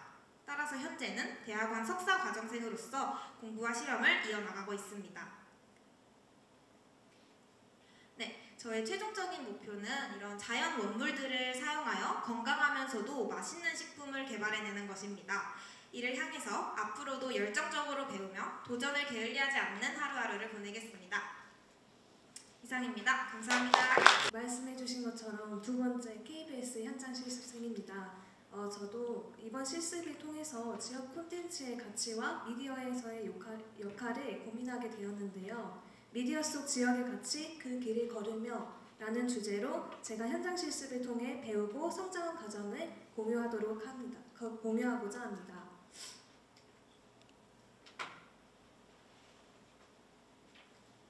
제가 오늘 발표할 내용은 실습 기간 소개, 그리고 실습을 통한 고민과 성장 과정, 그리고 앞으로의 계획입니다. 각 과정에서 배운 점들에 대해서 말씀드리겠습니다. 제가 실습했던 KBS 광주 총국 뉴미디어 팀은 지역국 활성화의 사업의 일환으로 만들어진 부서입니다. 왼쪽 상단의 채널들이 현재 뉴미디어 팀이 운영하고 있는 유튜브 채널들인데요. 유튜브 플랫폼을 활용하여 KBS 광주 총국의 다양한 프로그램을 총출하고 새로운 지역 콘텐츠를 제작하는 역할을 합니다. 제가 실습을 통해 달성하고자 했던 목표는 나만의 차별화된 시각을 찾는 것이었습니다. 제가 과거에 학과 특강에서 한 기자님께 콘텐츠 선정과 그리고 정제 과정에서 발상의 전환을 어디서 오는가? 라는 질문을 드린 적이 있는데요. 그때 기자님께서 많은 아이디어를 던져보고 경쟁군과의 차이를 찾는 것이 중요하다고 답변해 주셨습니다. 이 답변을 듣고 그렇다면 내가 잘할 수 있는 차별점은 무엇일까? 라는 고민을 시작하게 되었고 그 답을 지역 콘텐츠에서 찾는 것은 어떨까 하는 생각이 들었습니다. 네. 특히 수도권 중심의 미디어 환경에서 벗어나서 지역 콘텐츠만이 가질 수 있는 사회적 의미와 가치를 발견하는 것에 집중하고자 했습니다. 실제 현장에서 다양한 콘텐츠를 다루며 주류 미디어와는 다른 시각으로 접근하는 방법을 배우고자 하였으며 그리고 미디어 창작자로서의 전문성을 갖추는 데 집중했습니다. 실습 기간 동안 담당했던 업무로는 유튜브 채널 관리, 그리고 썸네일 제작, 쇼츠를 포함한 영상 제작과 편집 등이 있었습니다. 아이디어 기획도 다양하게 해볼 수 있는 기회였는데요. 남도 지오그래피 혹시 아시는지 모르겠는데 거기에 나오시는 어르신들의 사투리를 통한 쇼츠를 제작했었고요. 전남과 광주 지역의 여행 쇼핑 콘텐츠에 대해서도 회의에 참여했습니다. 추가 활동으로는 연근 개혁과 각 지역민들의 의견을 담은 500인의 회의라는 KBS 프로그램의 FD 활동도 했습니다. 그리고 추가로 빅골 광주 댄스팀에서 광주광역시와 함께 주최해서 주관한 댄스 배틀 프로그램 배틀 라인업 9에도 오디오와 전광판 화면 변환 작업을 했었습니다. 실습 중 기존 콘텐츠의 확장과 새로운 시도를 통해 성과를 얻을 수 있었습니다. 예를 들어 아이디어 회의를 통해 진행하고 편집했던 오른쪽 상단에 제작한 쇼츠 쪽을 보시면 남도 샤토리 쇼츠 영상이 구독자들에게 좋은 영상을 얻었었고요. 그리고 트로트 전문 채널 치평동 사우나의 경우엔 인기 있던 쇼츠 영상을 풀 버전으로 업로드한 뒤에 쇼츠에서 바로 영상으로 연결되는 링크를 걸어서 시청자들의 체류 기간을 늘리는 전략을 세웠습니다. 그 결과 현재는 30만 조회수를 달성했습니다. KBS 광주 채널은 구독자 2023년에 34.5만 명에서 현재 44만 명까지 갔는데 저희가 그 실습을 진행했던 2024년 6월 20일에 40만 명을 달성하였습니다. 그리고 500인의 회의와 배틀 라인업 9 동안 좋은 성과를 얻을 수 있었습니다.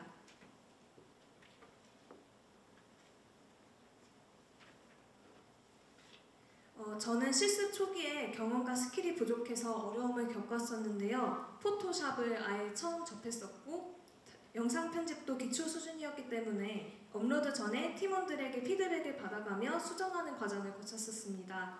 그러나 매일 퇴근 후에 연습하면서 3주 만에 업무에 지장이 없을 만큼 성장했고 2달째에는 피드백 없이도 영상 업로드가 가능할 정도로 실력을 키웠습니다.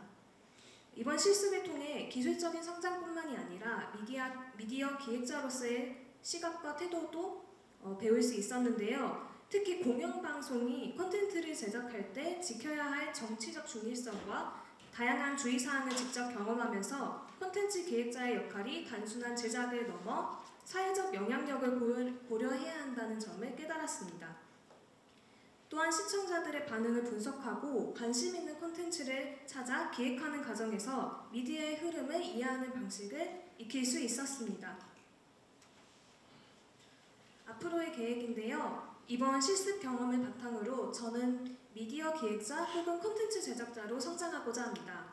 올해 하반기엔 KBS 방송 아카데미에 참여해서 실무 지식에 대한 전문성을 조금 더 다질 계획이고요. 그리고 KBS가 진행하는 시청자 참여 채널이 있는데 열린 채널이라고 하는 프로그램입니다. 그래서 여기에 방영된 콘텐츠를 직접 제작해 보려고 할 것이고요. 2026년에는 광주와 전남 지역 방송사의 지원에 수도권 중심의 미디어 환경에서 소외될 수 있는 지역 콘텐츠의 가치를 재조명하고 차별화된 시각을 담아내는 역할을 하고 싶습니다. 이를 위해 앞으로도 미디어 기획과 영상 편집 기술을 지속적으로 발전시키며 독립적인 창작자로 성장하고 싶습니다. 이상으로 발표를 마치겠습니다. 감사합니다. 기계공학부 유현준 현장 실습 수기 공모전 발표 시작하겠습니다.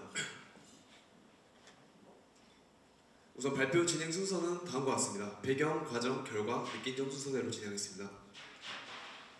우선 저는 실습 배경으로 저는 지난 학기 캡스톤 디자인으로 RC카를 직접 조립해서 센서들을 결합한 뒤에 이 왼쪽 벽과 1m를 유지하면서 저희 기계공학과 지하 1층 건물을 엔터키 하나로 자율주행할 수 있는 그런 알고리즘을 구현해서 이때부터 로봇에 대한 그런 관심이 생겼고 엔지니어 개발자에 대해서 고민해봤었습니다. 옆에 있는 원래 영상인데 이렇게 쭉 앞으로 갔다가 좌회전하고 이 디귿자 형태를 자율주행하는 영상인데 이번에 PDF로 잘려서 이제 잘 안 보입니다.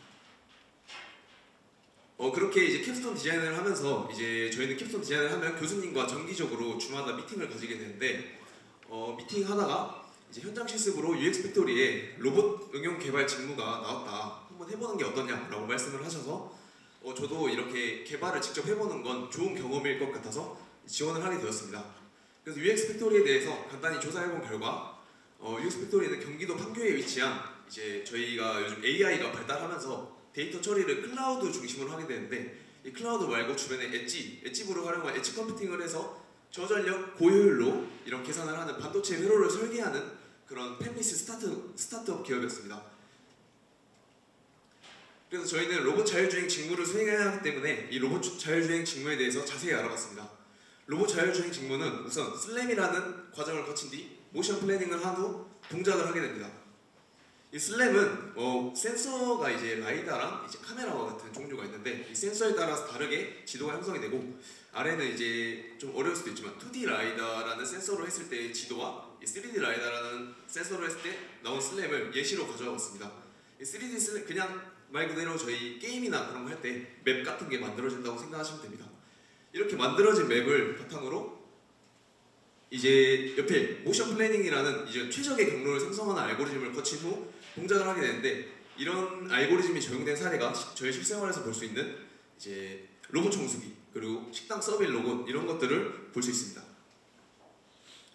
그래서 저희는 이틀차에 저희 자기소개 세미나를 진행한 뒤 간단하게 왼쪽 위에 있는 이 퀄컴의 RB5라는 기기를 받게 되었고 저희가 4주밖에 안 됐기 때문에 이 3D RB5라는 키트로 3D 좌표를 획득하라는 말씀이 있으셔서 이 방안에 대해서 팀원과 함께 고민을 했습니다. 고민한 결과 저희가 기존에 알고 있었던 ORB 슬램 3를 지난 캡스톤에 사용했던 로스트를 활용해서 진행하면 어떨까라고 판단했고 해당 이제 카메라와 이제 IMU의 센서 데이터를 받아서 슬램을 진행하는 방안으로 계획을 세워봤습니다. 구체적으로 프로젝트를 진행할 때는 우선 이제 카메라와 IMU 데이터가 필요하기 때문에 저희가 사용했던 로스에서 100이라는 패키지를 활용해서 이 데이터를 저장했고요. 이 해당 저장한 데이터를 이제 저희는 이제 카메라가 서로 이제 어디 있는지 인식을 해야 되기 때문에 저런 과정이 필요합니다. 그래서 해당 과정을 진행하면서 이 방식을 모노 이너셜이라는 방식으로 바뀌게 됐고 이렇게 설정된 환경을 바탕으로 공간을 촬영했습니다. 공간을 촬영한 후 해당 데이터를 다시 로스백으로 저장한 후 이제 슬램에 넣어서 이제 오른쪽 아래와 같은 지도를 만들었습니다.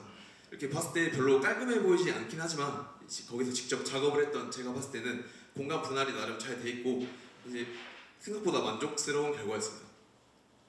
이제 왼쪽도 원래 실시간으로 이제 저희가 움직이면서 지도가 생기고 이제 밝기차에 의해서 특징점이 추출되는 그런 영상을 원래 담았었는데 이게 PDF로 바뀌어버렸고 이제 오른쪽은 슬램을 했을 때 결과물입니다. 다소 별로 지도 같지도 않고 깔끔해 보이지도 않지만 해당 결과를 좀 더 데이터를 전처리하면은 더 나은 결과가 나올 수도 있고 저도 앞으로 더 할 것이기 때문에 이 결과에 그래도 만족할 수 있었습니다. 그리고 카메라 패스란 저기 파란색 길인데 이제 카메라가 지나간 길들을 저희가 이제 구글의 콜앱이라는 사이트 콜앱을 이용해서 파이썬으로 이제 시각화를 했을 때 다음과 같이 나타나는 것을 알 수 있었고 이렇게 결과가 마무리되었습니다. 이번에 현장 실습을 통해 느낀 점은 일단 제가 일했던 기업은 이제 반도체 회로를 설계하는 기업으로 보통 전자과, 소프트웨어공학과 하시는 분들이기 때문에 기계공학과인 저와는 좀 전공 지식이 많이 달랐습니다. 이런 과정에서 서로 미팅을 할 때마다 좀 이제 그 기업 측에 계신 분들은 잘 설명해 주셨지만 저는 이제 기계공학과에서만 이제 이야기를 해봤기 때문에 이제 설명하는 게 좀 어려웠습니다. 저한테는 좀 당연히 알아야 되는 건데 이제 모르시니까 이제 이런 부분들을 이제 좀 더 설명하는 방법에 대해서 설명하는 방법을 알게 되면서 이제 타전공자들과 커뮤니케이션하는 능력을 좀 얻은 것 같고요. 오히려 이렇게 타전공자분들이 어려워하는 것을 보면서도 제 전공에 대한 좀 자신감이 생겼습니다. 왜냐하면 제 전공은 저만 할 수 있는 거라는 것을 이렇게 이번 기회를 통해 알 수 있었습니다. 또한 아까 말씀드렸던 이제 RB5라는 기기를 저희가 처음부터 세팅을 해보면서 사실 기계과에서는 소프트웨어에 대한 그런 과목은 없습니다. 그래서 직접 맨 땅에 헤딩을 해보면서 소프트웨어나 이제 컴퓨터 구조에 대해서 이해를 할 수 있었고 이제 제가 남은 학교 생활에서 이제 한 학기 남았는데 캡스톤 디자인을 어떻게 할지 공부를 어떻게 할지 이제 취업을 어떻게 준비해야 될지에 대해서 구체적으로 방향을 잡을 수 있어서 정말 좋은 기회였던 것 같습니다. 감사합니다. 안녕하십니까? 2024학년도 전남대학교 현장실습 성과 발표를 맡게 된 경영학부 김세희입니다. 먼저 발표에 앞서 제가 왜 어쩌다가 현장실습을 신청하게 되었는지 그 계기와 배경에 대해 말씀드리겠습니다. 저는 4학년 1학기에 한국부동산원에서 현장실습을 하게 되었습니다. 당시 진로를 선택하는 과정에서 공기업과 사기업 중 과연 어떤 기업이 나의 적성과 흥미에 맞을지에 관해 엄청 고민을 하던 시기였습니다. 그때 현장실습이라는 정말 좋은 교내 프로그램을 알게 되었고 실제로 기간에 근무하면서 실무 경험을 쌓을 수 있을 뿐더러 학종도 함께 이수할 수 있다는 것을 알게 되고 지체 없이 신청하게 되었습니다. 이것이 저의 대학 생활에서 진로 선택에 있어 가장 큰 전환점이 되었던 좋은 기회였던 것 같습니다. 발표 목차는 크게 실습 기간 소개, 현장 실습 달성 목표 및 계획, 부동산원에서의 이야기, 마지막으로 느낀 점 및 앞으로의 노력에 대해 발표하겠습니다. 먼저 실습 기간 소개입니다. 저는 최고의 부동산 전문 기관이라고 불리는 한국부동산원에서 3월부터 6월 약 4개월간 현장 실습생으로 근무하였습니다. 한국부동산원은 국토교통부 산하의 공기업으로서 부동산 통계 및 공시가격 산출, 시장관리 등 다양한 부동산 사업을 수행하고 있습니다. 2024년에 정부의 부동산 정책 강화에 따라 기간의 중요성은 더욱 중요해지고 있으며 공정, 혁신, 상생을 핵심 가치로 국민에게 부동산 시장의 투명성과 신뢰성을 제공하고 있습니다. 다음 현장 실습에서의 달성 목표 및 계획입니다. 최근 몇 년간 부동산 시장의 급격한 변화와 전세 사기, 깡통 전세, 건설사 워크아웃 등 부동산 관련된 이슈가 크게 대두되었습니다. 그러나 이제 경영학과 학생이었던 저는 부동산에 대한 지식이 조금 부족하다고 생각하여 부동산에 관련된 그런 시사나 지식을 쌓고자 이런 목표를 세웠습니다. 그래서 제가 구체적으로 유닉이라는 핸드폰 어플을 깔았습니다. 이 유닉이라는 어플은 핸드폰으로 이제 자신이 원하는 분야에 관련된 기사를 매일 핸드폰으로 편리하게 볼 수 있는 어플입니다. 이를 통해 저는 현장 실습 중에서 매일 부동산 관련 기사를 1개 이상이라도 읽어보자 라고 계획을 세웠고 실제로 실습 중에 부동산 기사를 스크랩하여 저의 느낀점 또는 이런 부동산 시장 관련된 내용들을 정리함으로써 스크랩을 하였고 이것을 직원분들에게 스크랩한 파일을 제공함으로써 이 목표를 달성하였습니다.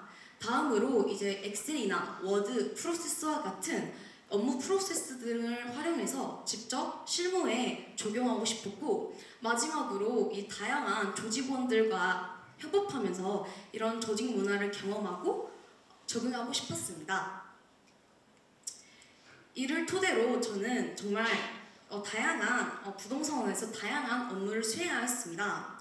먼저 지자체 및 시군구 공무원과 함께하는 주택도시 토지 공시 워크숍 행사를 준비하였고 다양한 회의 행사를 직원분들과 함께 준비하였습니다.